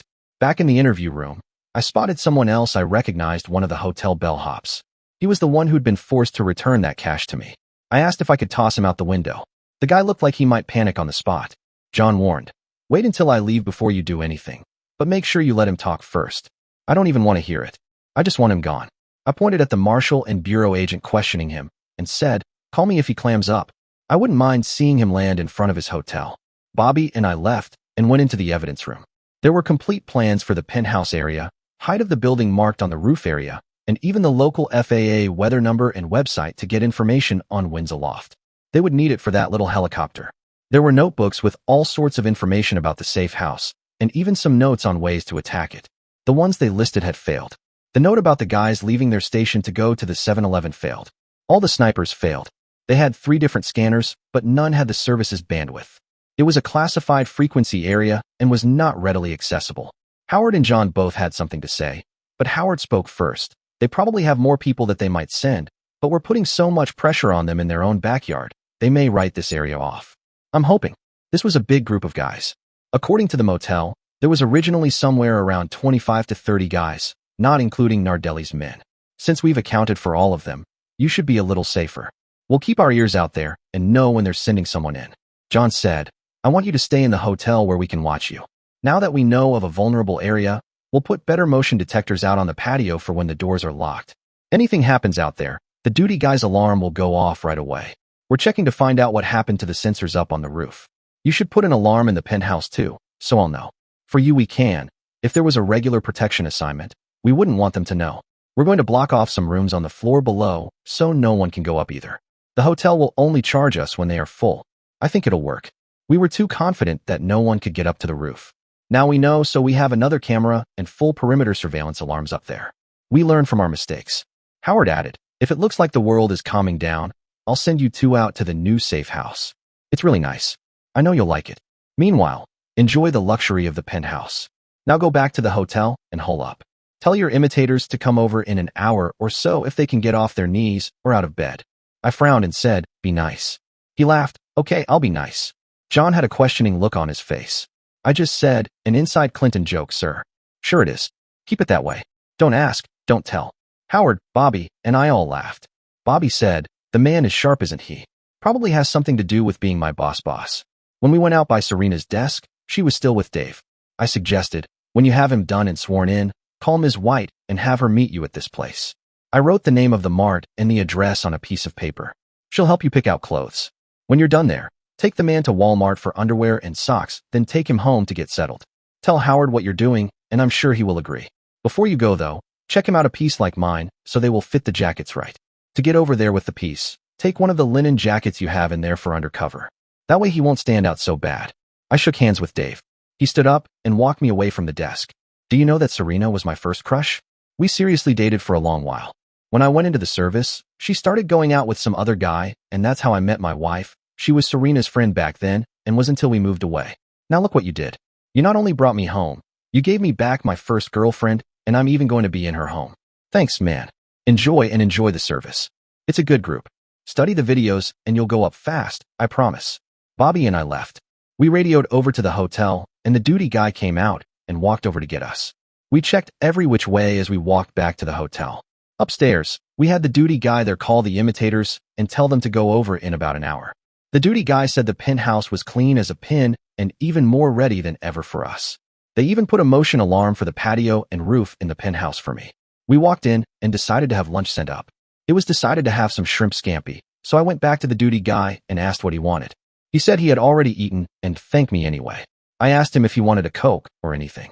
He said, I have a coffee pot, a mini fridge, and even a small John. This is a neat job now except when the subject starts shooting in the penthouse. We both laughed as I went into the suite. After lunch, we had a choice: get some sun and swim, take a nap, or study some videos. Bobby stretched and said, let's take a nap. We didn't get much sleep last night. We did take a nap, a short one, after a long bit of exercise. We worked, or rather studied, till about 3 and decided to go exercise. I told the duty guy, and he called another guy to come up and escort us to the gym. Bobby and I worked out for about an hour and a half and decided we needed a swim. We went up to the roof, stopping for some towels and checking in with the duty guy. He said he would shut down the cameras up there for us. Bobby said, if you can stand to see my bod, look all you want. If this guy gets frisky, turn it off. The guy laughed and told us to enjoy. We swam and had fun putting lotion on each other. I noticed the light was off on the camera, but that didn't mean another might be on. We were satisfied, so we just enjoyed the sun. About 5, we put on our sweats and went back to the penthouse to clean up for another formal dinner.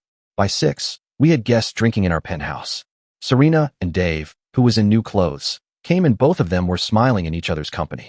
Dinner was a good steak and good conversation. The only announcement was welcoming Dave to the service. When dinner was done, Serena asked if she and Dave could come up with us. As soon as we were in the penthouse, Bobby winked at me and said, make us a bunch of Mai Tais. We'll be right back. They went into Bobby's room. Dave asked me if I knew what was up. I said, I'll bet they will be bare-ass naked out in the jacuzzi in just a few minutes. No way. I smiled and nodded, getting to work on the Mai Tais. I had just finished crushing some ice and made 4 tall, strong drinks when Bobby and Serena came out in robes. Bobby said, "We're heading to the hot tub. Dave, you can change in my room and meet us out there. Don't forget some towels." Dave looked at me and grinned. "Think tonight's going to go well?" I chuckled. "Better than well. That woman's been waiting for someone like you for a long time. Funny how life works sometimes." I went in to change clothes, leaving everything except my pistol and radio behind. I kept my prosthetic on until I got out onto the patio. Wrapping a towel around myself and another over my shoulder, I stepped outside. Dave wasn't out yet, so I placed the gun and radio within reach and removed my leg. The girls helped, and Serena was in a playful mood, joking as she helped me balance. "Save the energy for Dave," I laughed. "He's probably already overwhelmed by you." She grinned. "Well, I hope he's ready. I've been waiting for this moment for a long time." Bobby raised an eyebrow. "You're really fired up tonight." Serena nodded seriously. "I never would have approached him while he was married, but now that we're both free, I want this chance." She looked at me. "Chad, you don't mind if Bobby takes the guest room and I stay in hers with Dave, do you?" I just smiled. When Dave came out, he looked a bit self-conscious. This is the first time I've ever been this casual around a woman since my wife. But I'll admit, I'm really looking forward to spending time with Serena. She's definitely someone I connect with. They joined the hot tub together, laughing and talking, clearly enjoying each other's company. The energy was light and hopeful. Watching them together, Bobby turned to me and said, "You know, I think Serena really has waited for him all these years. I hope it works out for them." Then she looked at me. "How about we get some rest too?" "Sounds good," I said. She gathered the glasses and we headed inside. I used the radio to notify the security duty officer that Serena and Dave would be staying over. I told him I was activating the perimeter alarms. After checking the video monitors one last time, we headed to bed. Bobby turned on the TV, and we sat with our untouched drinks, just enjoying the quiet moment. "I feel more comfortable with you than I thought I would," she said softly. "Same here," I replied. "What do you think this means?" I leaned over, hugged her, and whispered, "I love you too, Bobby." She began to cry, quietly at first, then more deeply. She held me tightly, not letting go for a long time. Finally, she looked up at me with a trembling smile. "I love you, Chad. Danny told me to trust you, to love you freely like I loved him. I'm here with all my heart." We held each other close, the bond between us stronger than words. We fell asleep in each other's arms saying I love you. I kept thinking, wow, this has been fast. Can she really love me as much as I've fallen for her? Will this last? Everything I thought was, yes, yes, yes. Morning came at almost 6, but it came peacefully. We woke up, kissed and made love again, quickly but sweetly. We showered together before she went to her room to get her clothes and had to wake up the couple in there. While everyone got ready, I called for breakfast and was finished dressing by the time the bellhop arrived. The 5 of us ate, enjoying each other's company. Serena said to Bobby and me, "We'll stay at my house tonight. Thanks for giving us a start." Dave said, "I think this is my last move. I'm here to stay. Perhaps I'll be here with the marshal's service to stay too." Serena had a big smile on her face. Bobby said, "Chad and I decided, without saying, that we were made for each other too." The duty guy gasped. "Really, Bobby? Is this the guy that we've been hoping you would find?" "Yeah, I feel it. Danny seemed to talk to me, telling me to follow this guy wherever he goes. I'm following. I'm happy for you, Bobby. We'll miss having you as safe one." I interrupted, who said she wasn't going to be safe one anymore. The duty guy said, "It's going to be tough doing that, and you working in the service." I smiled and hugged Bobby to me. "I'll bet we figure it out. Besides, what better safe house than with a couple that are both deputy marshals?" I hadn't thought of that. You're right. That might be a good thing, and it sure would confuse anybody looking for someone. Serena and Dave left for the office while Bobby and I waited to be summoned. We watched the required module until it was complete. We hurriedly took the test while the information was fresh, then sat back thinking it was getting close to lunch. The radio crackled, summoning us to call in. Bobby called Serena, who transferred her to Howard. Bobby's face went from a smile to a frown and said, "Okay, we'll be over in a few minutes." "How long ago were the decoys over there?" "Okay, we're on our way." We checked that we had all our gear and went out to tell the duty guy we were going to the office. He called downstairs and told us to hold a minute.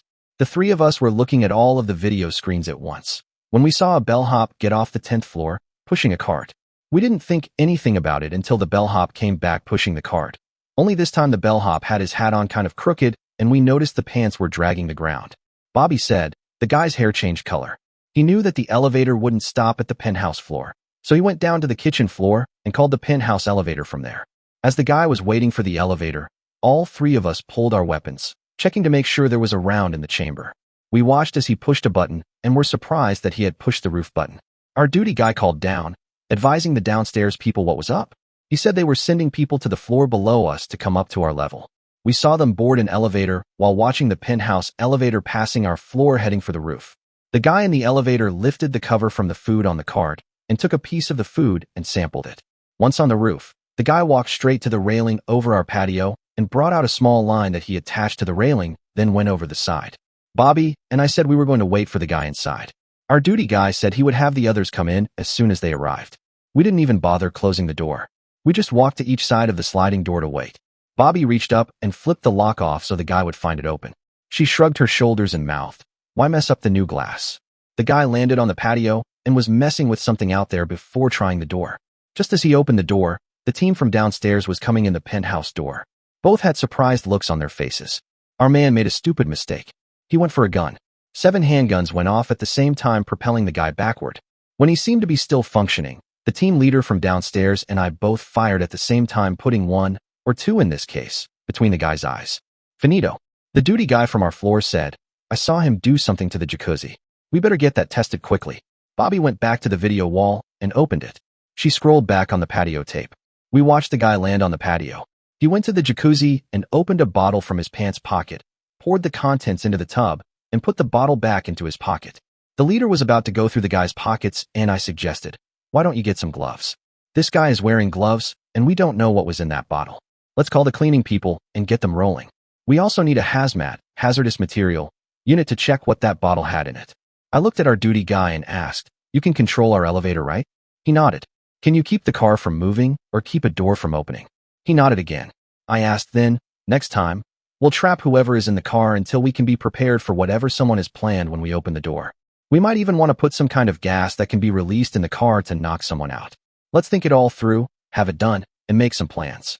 Bobby asked the team leader, "How come you recognized a problem but didn't stop the guy downstairs?" "We didn't want to tip our hand down there. We think there is another one down there watching. Now that we have this under control, we'll take that guy and question him." He called on his radio telling the downstairs men to take the man down there. He then sent 2 of his men to look for the bellhop that had been replaced. "Okay, Bobby, let's head to the office." Before we could even get to the door, Howard's voice came over the radio. "Hold wherever you are. Hold, and take cover, please." Back in 10. We walked back into the penthouse, just standing off to the side, when a helicopter came down to eye level with the patio. Every man there dove for cover. I was watching a guy that was strapped and holding what looked like an RPG launcher. Rocket-propelled grenade. Instead of waiting for him to make up his mind to fire, I put a round into his head, making him jerk back and fire the RPG up into the air. One of the team guys said, "Oh shit, don't shoot the pilot unless you think he can fire on us. That thing will make a mess on the ground." The helicopter suddenly lifted straight up, banked, and headed north. There was a military helicopter less than 100 yards behind it following. Our team leader radioed Howard and advised him of the action. Howard said, "Have the guests come visit?" We rode down in the elevator with a team guy who went with us all the way to the federal building. We waved our badges and went upstairs to the office. Howard and John met us at the door, with Dave watching from behind. Howard asked, "Did you shoot somebody again?" Bobby answered for me. He body shot a guy wearing armor, along with me and all 5 team members. When the guy stopped staggering backward, the team leader put 1 in the guy's head. John asked, looking concerned, "You didn't finish it?" Bobby answered again. Chad's round hit the guy's head at the same time, but the team leader should get credit for the kill. John smiled and said, "So he shall." Dave was behind John, smiling. Howard said, "We think that they will throw everything they have at us in the next 24 hours. DC said that from their intelligence, this is a last gasp effort. I want you 2 to go back to hotel, take Dave with you, eat, go to the gym, and take a nap for as long as you can. I want you both to be rested so you can stay up tonight. We might even have you spend the night in the ready bunks. Dave here will watch you till 5. Then we're putting 2 of our teams on you, plus a bureau team. DC says nothing is to get within 100 yards of you, period. Chad, before you go, Serena has not fingerprinted you yet. The Corps is reluctant, as usual, to give us your prints because you're still alive. Dave has to have his done as well. We need to file them in our database. We also need a DNA swab, all for ID purposes. I went to see Serena, who had the card and swab kit out for me. We did the prints and swab, and I went to the head to wash my hands and take a leak. When I came out, Howard said the hazmat team said the guy had put some kind of radical poison into the tub, so it was being drained and given a steam cleaning, an acid bath, and a reseal. He said, "Sorry, no hot tub for a couple of days." John said, "Come to my room, you can use mine." Bobby and I both laughed. The radio cracked again, and Howard was informed they had the helicopter on the ground and that a team had been dispatched to another location. I looked at Howard and said, "Why are they still trying? Their jig is up, their operation is done. Why would they be trying to get revenge for something they can't even do anything about anymore?" John said, "They put an open contract out on you for $1 million. We think that most anyone who tries now is a money seeker. This last group should be all of the organized crime guys that try. We're putting the word out that everyone who's tried to date is pushing up daisies and that the people who had offered the contract were now dead, not in custody, dead. They tried to resist a raid and died. Word will probably get out by tonight or tomorrow. Until then, the crazies will be coming hot and heavy." Bobby said, "We need to find a cocoon and just hole up." Howard said, "You're not hunted. Bobby, if you want, we can replace you. Not on your life, Buster. This guy is my charge, and I'll see him through this." Then under her breath she said, "For the rest of his life." Howard did a double take at her, then smiled, "Really?" Bobby blushed, but said loud enough for all to hear, "Really?" Howard was nodding his head, smiling. "Go rest up so you two are alert tonight. Get Dave away from Serena and go." I told Howard that Dave could stay and stay with us later. All we needed was an escort across the street to stay within orders. John said, "Come on, I'm not too good to do escort duty. Let's get you secure." We crossed the street without any trouble. We thanked John, radioed our duty guy upstairs, and rang for the elevator. Bobby and I were in the classic back-to-back position, watching in all directions to make sure no one was making unusual movements. The downstairs guy walked over to us and said with a smile, "Perfect, absolutely perfect. We should have a film crew for you two. You're so damn perfect the way you're protecting each other. It needs to be on film." The elevator arrived, and we stepped in while the guy outside the elevator called upstairs. He didn't need to, as the man up there was watching us on the video monitors. When we stepped off the elevator, we both said to the duty guy at once, "Are you hungry?" He laughed. "Every time you two have tried to eat today, it's been too busy. They have a great grouper sandwich today. Have one of those and relax. You two are supposed to take a long nap to be ready for tonight. If what they say is right, you could be in for a long night." I said quietly, "I have an idea on how to avoid all the problems. I'll tell the evening guy about my idea." Bobby looked at me, and I said, "Let's just get some food. I'm starving." We ordered and food was at the door shortly. The man wasn't even allowed in the door. The duty guy made him get back on the elevator and go back down before he knocked on the door and had us take the cart in. He said, "New orders. No one but service and bureau people in the room. Shouldn't be a big deal. Have a good lunch. Enjoy." After eating, we lay on my bed and were soon asleep. We slept till about 5 and decided to dress more comfortably. We both put on jeans and dark t-shirts, with our shoulder holsters in place. I had the neat sport coat with patches on the elbows and Bobby had a jacket that looked good and covered her. She asked, "Shouldn't we wear body armor?" I thought about it a few minutes then agreed. "Yeah, that's what the stuff is for." We put the armor on under our shirts and were ready. John came to the door and said, "We're eating in my penthouse this evening. I thought the less exposed you were the better." This night, we had a great salad before dinner, but no drinks. We had a fancy chicken dish that was delicious. I think it was scallopini. Whatever it was deserved my praise. When we were done, I suggested we all go back to my penthouse and watch the monitors for a few minutes. There, I turned all of them off except the ones that were downstairs. I began counting agents, marshals, deputies, and Tampa officers. You know, if I were a bad guy and wanted to get up here, I would just walk right up to the desk and rent a room for 2 or 3 days.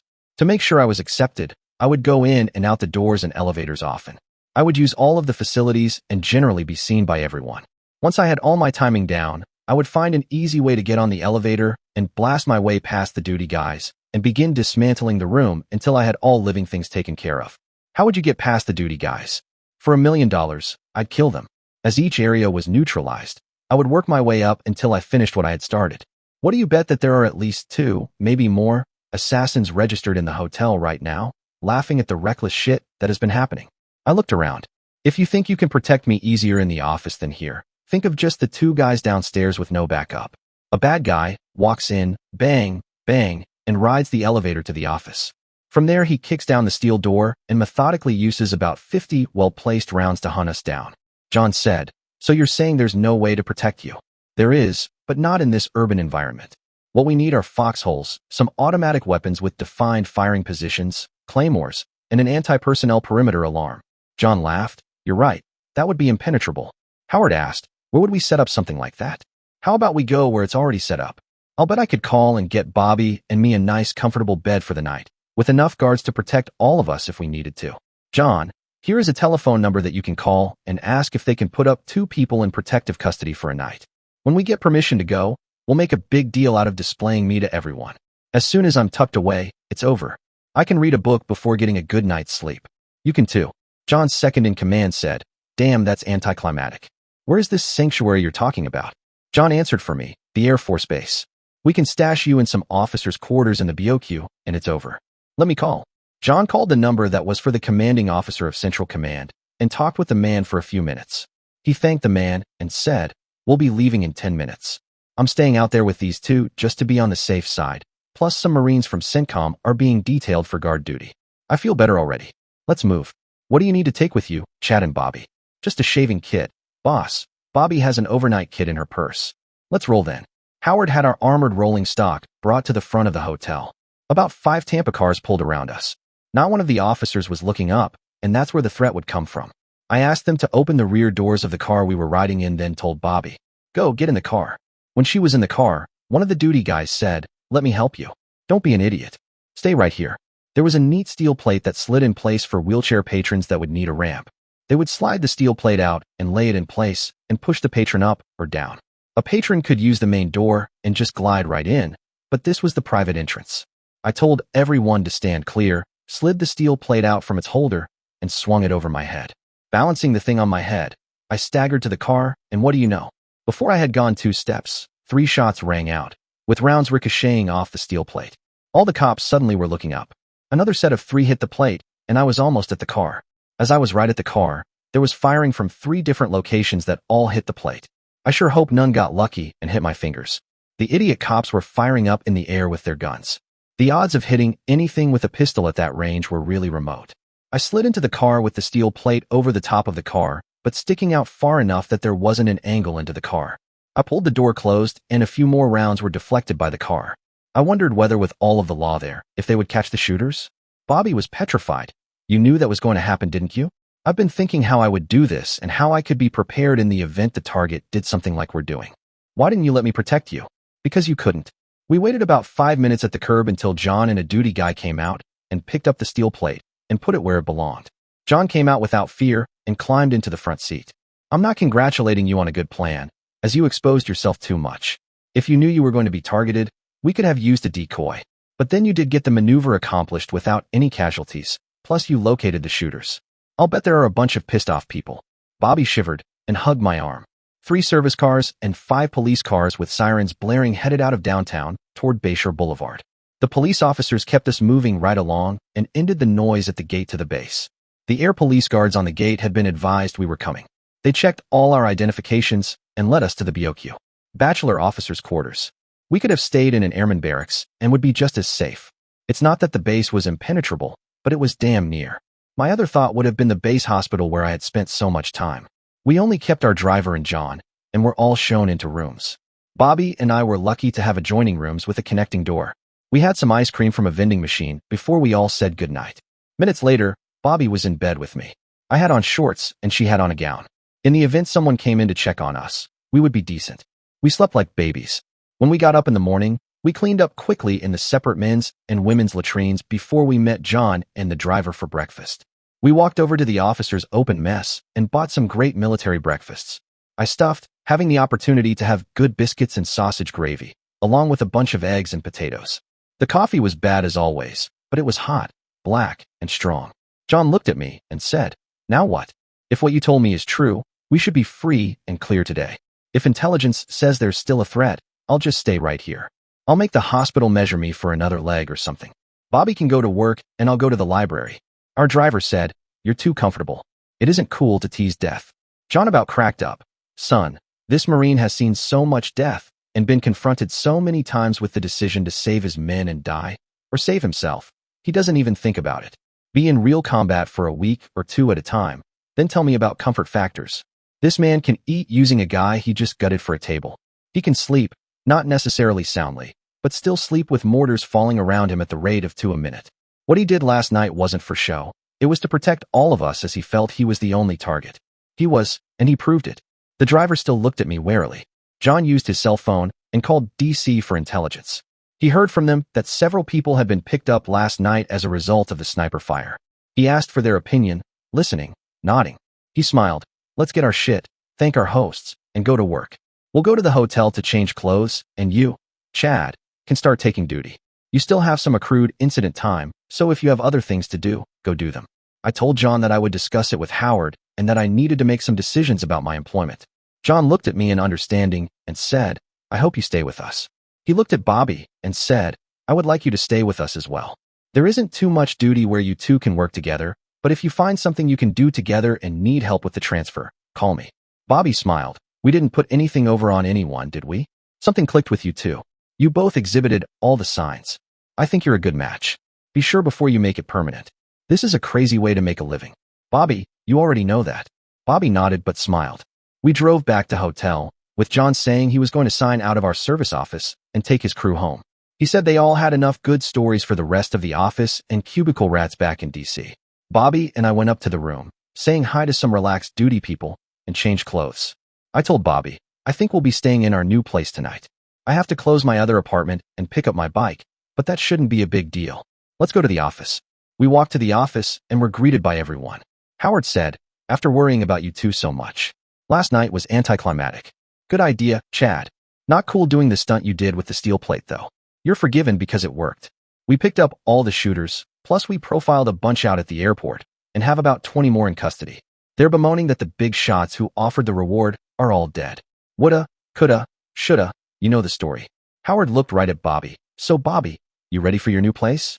Next Howard looked at me and said, decision time. My young friend, I've done everything I can to convince you to stay. If you do, there's a good future here for you. Have any idea yet? Bobby looked at Howard and said, there's one more inducement we can use, Howard. I want to make this guy safe too. We're supposed to have a two-person team at the safe house anyway.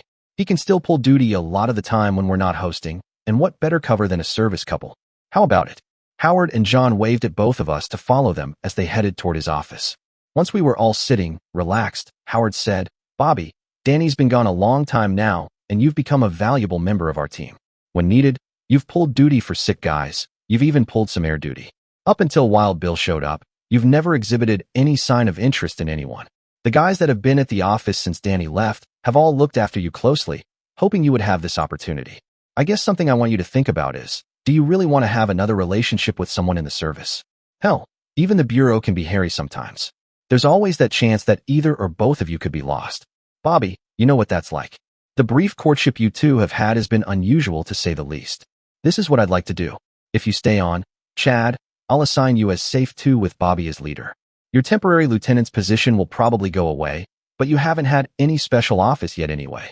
While you are working out of the safe unit, I want you to go back to the employment office and work there temporarily. I want you to observe the transition of supervision and be watchful of any new schemes that might surface. You'll work closely with the bureau, who will pick up half your tab while this undercover is going on. You don't get to double dip on salaries.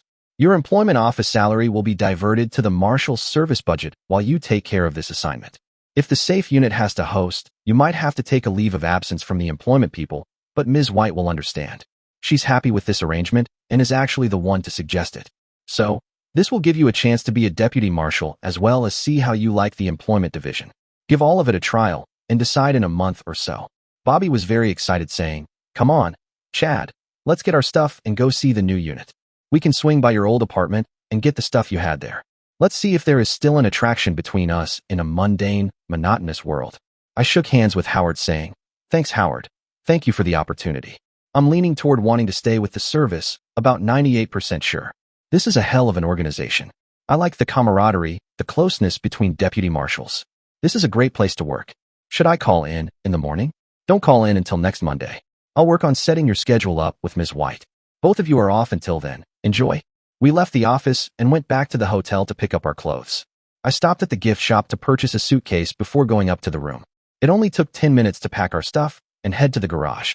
We were both still a little jumpy and overly cautious, checking all the sight lines constantly. The garage attendant said, we did a bomb check on your car this morning, Bobby. Everything is clean. Bobby drove out of the garage and said, do you want to clean out your apartment now or later? Let's do it now and get it over with. I need to pay off the girl that has been watching the place and who is doing my laundry. Bobby looked at me and asked, is she any good? Yeah, she does an excellent job. She does laundry to pay her bills. She has a guy, but he's pretty transient. He's not here a lot. Right now he is, but she still needs the cash.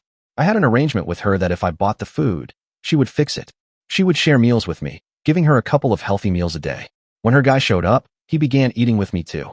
I still thought it was a good deal to get a well-cooked meal and have my lunches made for me for the price of the raw materials. Sounds like it was a good deal. What will she do if you're gone? Don't know, but she's a survivor. Bobby said, how about we both use her for our clothes? We can drop them off in the morning and pick them up in the afternoon a couple of times a week. We'll do our own towels and bedclothes, even our own underwear. For the rest of our clothes, it would be nice to have someone else launder and iron them for us. I said, we'll ask her to see what she thinks. We pulled up to the apartment to find a service car parked in front of the apartment. Inside, a duty guy was watching TV. Hey, Chad, looks like this one is winding down. I'm surprised you're still here. I figured they would have had you pulled by now. The duty guy said, Howard and the Bureau have something they want to do out here, so they're keeping the place. So far, maintenance has been out changing around some things. Hey, that surely cooks up a storm. Bart is a little strange, but so far he's been a decent guy to be around. This is decent duty out here since you have the food deal. I bring whatever list Shirley makes, and she cooks. Hell, she's even doing my laundry for me. She charges real fair. Tough little girl, isn't she? At that second, Shirley walked in the back door. The duty guy said, speak of the devil. Shirley was excited to see me and gave me a hug. I've missed you being around. You were kind of stabilizing around here. I think Bart even misses you. All these other guys that have been around are okay. Are you coming home now? Is everything okay now? Are you okay? I smiled at Shirley and said, no, I'm here to clean out my clothes and stuff. The bad stuff that was going on seems to be over now, so I'm fine. These guys are going to stay on, so the food deal is going to continue, at least for a while. I took Bobby's hand and pulled her to me. Shirley, this is Bobby. I've kind of fell for this lady, and we're going to try living with each other for a while. The duty guy exclaimed, no shit, Bobby, really? Bobby just grinned and nodded. Shirley said, she sure is a big one. She reminds me of a bigger, sleeker version of Millie. Bobby grinned and said, Millie's my sister. Shirley said, figures this guy would hook up with someone 6 or 7 inches taller than he is and has over 100 pounds on him. I don't know why, but I've always figured him as thinking bigger is better. Bobby said, I think he likes the idea that if his leg screws up, I can carry him. Shirley laughed. There is that. I asked, Shirley, would you consider still doing my laundry and also doing Bobby's washing and ironing of her outerwear? Shirley exclaimed excitedly, hell yes, the more the merrier. I'm getting a good bunch of customers. It'll change all the time, but I'll have enough to pay my bills and feed me if Bart takes off again. He's being pretty much a homebody lately and has been making me happy. But yes, just bring it by in the morning and I'll have them done up in the afternoon. I could use some extra hangers though. If you have any of those pants hangers, you know, the ones with that cardboard round thing to hang the pants on, bring them. I need those. Let me get my stuff. There isn't much, I said. I put my clothes into my duffel bag and took the few toiletry things that were in the bathroom. Looking at the place, I realized how high on the hog I had been living since my sudden departure from here. I loaded my stuff in the expedition and came back in. I'm going to take the bike. I've missed riding. This evening, I'm taking Bobby out for a spin. We might even stop in at Jonah's so the sisters can visit. Bobby said, Jonah says that I might not be all that welcome at the bar. A lot of guys are put off by the law. I laughed. Who's going to tell them? The only person to know would be Jonah and your sister. We'll just be another couple with a big lady. The duty guy said, a real big lady. I put in, a beautiful, big lady. Okay, you two, don't make me out to be a freak. Come on, Chad, get your bike and let's go see our new place. I said goodbye to Shirley, promising to stop by and see her. The bike was dirty but started easily. I wiggled the bike back and forth with the gas caps off to see how much gas was in the tanks. Luckily, they were still pretty full. In short order, I was following Bobby out to the old Carrollwood area where the new place was. When we came up to it, workers were coming out of the house, and a couple of duty people were standing in the garage. Bobby pulled straight in, and I pulled the bike in all the way to the rear of the large garage. There was still room to fit a long car inside. The duty guys came over to check out the bike, but I told them to wait till I had it cleaned up so it would at least be pretty. The two guys gave us a tour of the house. It had 4 guest suites that contained a sitting area or living room, a bedroom, and a large bath. If a guest or couple didn't feel like associating with others, they would be comfortable in their suite. The sitting area had a small table for meals or games. The house had a large living room, a large family room off the kitchen, similar to the last house, and included a security video wall. There were 2 additional bedrooms that could be used for additional guards or duty people if necessary. A large room with all of the gym equipment, and a large storage room, this time with hangers and shelves for extra clothes, towels, and toiletries. Then there was the host's suite, which included a huge bedroom that included a sitting area, and a large bathroom. There was a large video wall that was easily seen from the bed, as well as the sitting area. The backyard was enclosed in a 10-foot-high concrete block wall. It was very decorative, having large pillars with a decorative cap every 12 feet. The back of the house was similar to what Bobby had before. A large covered enclosed patio that included a nice-sized jacuzzi, and out from there was a very attractive pool in a screen cage. Beyond the large pool cage was a nice-sized yard, much larger than what Bobby had before. The duty guys kept pointing out security measures and took us out front. Across the street, there was grass for about 50 feet, with a dense wooded area beyond. As we approached the tree line, one of the radios began to beep. We were shown the various radar sensor points that worked only on larger objects. The duty guy said that a wild pig had set it off already, but there wasn't a panic as they were able to pick it up on video right away. They also said the security sensors began more than 100 feet back into the woods. Once back across the street, the guys helped us move our clothes into the big walk-in closet in the bedroom. The one guy said, "Glad you're not even pretending by having Chad use one of the other bedrooms." Bobby said, "No need to pretend. We've pretty much committed to each other. Part of that is to be sure to tell all our friends we have found each other." Both guys gave Bobby a hug, saying how happy they were for her. Both of them also shook my hand and warned me that I had best treat their Bobby very well. I told them they didn't have anything to worry about. They had Bobby followed by me, sign off on the house and all the equipment and arms stored in the bedroom. The only new furniture was the extra stuff used in the new suites. As the guys left, we closed up the garage and secured the front. We checked out the new radios with the sensor warnings built in. They were a little smaller than the last ones, but had all of the regular and tactical frequencies. Bobby looked through the refrigerator and was happy to see it already had a good selection of vegetables, along with a couple of nice steaks. I suggested we save the steaks for tomorrow and go out for an early ride. We could dine on junk food. I asked her if hamburgers and chili sounded good. Bobby nearly squealed with joy. I told her to hold that thought, as I was going to push the bike out the big double back door and wash it. I couldn't figure why they had the big double door in the garage until I noticed a large garden tractor mower in the corner. Nice. Once the bike was cleaned up, sparkling the way it ought to be, I pushed it back into the garage. Inside the house, I found Bobby already in her jeans and t-shirt, wearing a large loose denim jacket. I put my rig back on and donned my denim jacket. We checked each other out to make sure our hardware wasn't obvious. If someone looked for it, they would see we were packing, but both of us were carrying our identification. We were not supposed to go anywhere unarmed. When we first started out, it took me a little while to get used to the extra weight on the bike. To get accustomed to it, we rode north for a bit, then doubled back, taking the long way around to a steak and shake we wanted to visit. The food was great, and we enjoyed a malted milkshake together. Bobby joked about gaining weight, and I responded that there would be more of her to appreciate. That earned a smile. Once we were back on the road, I felt comfortable riding two up with Bobby. We felt in sync, moving together as one. Walking into Jonah's place caused a lot of loud whistles and cheers. Jonah, grinning, came over for a warm hug from his sister-in-law. He mentioned that he had just left Millie in the back office and suggested we go surprise her. Millie was clearly caught off guard. She was partially dressed, quickly getting herself together. It was immediately obvious what had been happening, and the room had an unmistakable atmosphere. Millie, still a bit dazed, looked up and smiled when she saw us. The two big girls shared a joyful hug, happy to see each other. Jonah returned with us, and as he approached Millie, she said, "No more, Jonah. I think I'm all worn out. Go get me a Coke or something. I need the caffeine." We spent some time with them in the bar, had a couple of beers, shared our new address, and they promised to visit soon, especially after hearing about our fun plans for the jacuzzi and pool.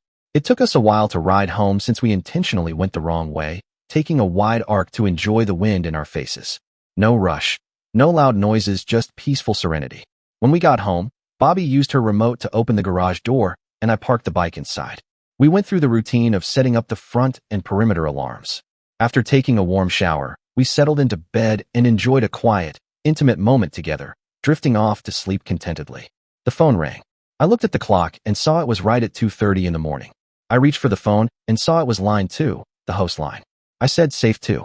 The voice on the other end said, "We have a couple that will be transported either tomorrow or the next day. They need to be secured tonight until at least noon tomorrow. They're on the way. When the car approaches, they will radio." Bobby was already dressing and I dressed as well.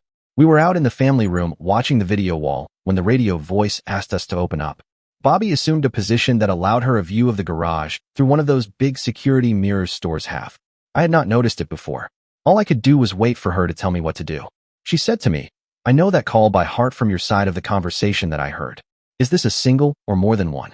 The voice said it was a couple. They'll be here till tomorrow or today, that is, at noon, or it could be as long as another day while they await transport. The car pulled in, and I heard the big door close behind it. Bobby watched intently until I saw the driver reach up and pat the top of the car. Bobby visibly relaxed and opened the door, waving me to come along. We brought the couple in with their limited baggage. The two duty people with them went through their luggage again, but this time with some kind of radio sensor. He said to me, "We always check them once we get to a host, even though we checked them out really good earlier. A beacon could have had a time delay on it, and it's always best to be sure." The couple was young, but obviously had been a couple for a long time. The girl closely followed the guy's lead. We got them settled into a suite and asked them all if they were hungry. The looks we got said, "Oh boy, food." Bobby asked, "How about breakfast? Some steak and eggs, some biscuits and gravy. We'll have it ready in a jiffy." Bobby handed me a box of Bisquick and said, "Make the biscuits. I'll start on thawing the steaks." I had biscuits in the oven in no time at all, and Bobby was grilling steaks in a pan while warming up another for eggs. I made a package of some instant sausage gravy and met her while she was loading the table with steaks and 12.5 fried eggs without one broken yolk. We fed the couple milk and the duty guys milk and coffee. The two guys chatted while we ate, and the couple was quiet. When one of the guys questioned how we were getting along since we had just gotten together, the couple became more interested. They asked us how we got together and told us of their relationship. The girl was the daughter of a mobster father, and the boy was the son of a rival mobster. Both parents were looking for them with anger in their hearts. The service offered to give them new identities in exchange for a bunch of information that wouldn't tell any of the mobsters that their kids had ratted them out. The duty guy said, "We'll just stay. We'll bunk in one of the new rooms. One of us will stay up until morning, then we can both rest while you two are up. Good night, and thanks for the warm meal." We stacked the dishes in the sink and went to bed. Once in bed, Bobby said, "So how do you like our new life? We didn't even get the first night free. That's the way it goes in the service. Do you think you'll want to stay?" I rolled to her, meeting her as she rolled to meet me face to face. "You bet, Bobby. We have to find out if we're a team. I think we are a set." We drifted off to sleep holding each other, dreaming of possibly spending the rest of our lives together. Dear listeners, please share your thoughts in the comments section below and don't forget to like, share, and subscribe.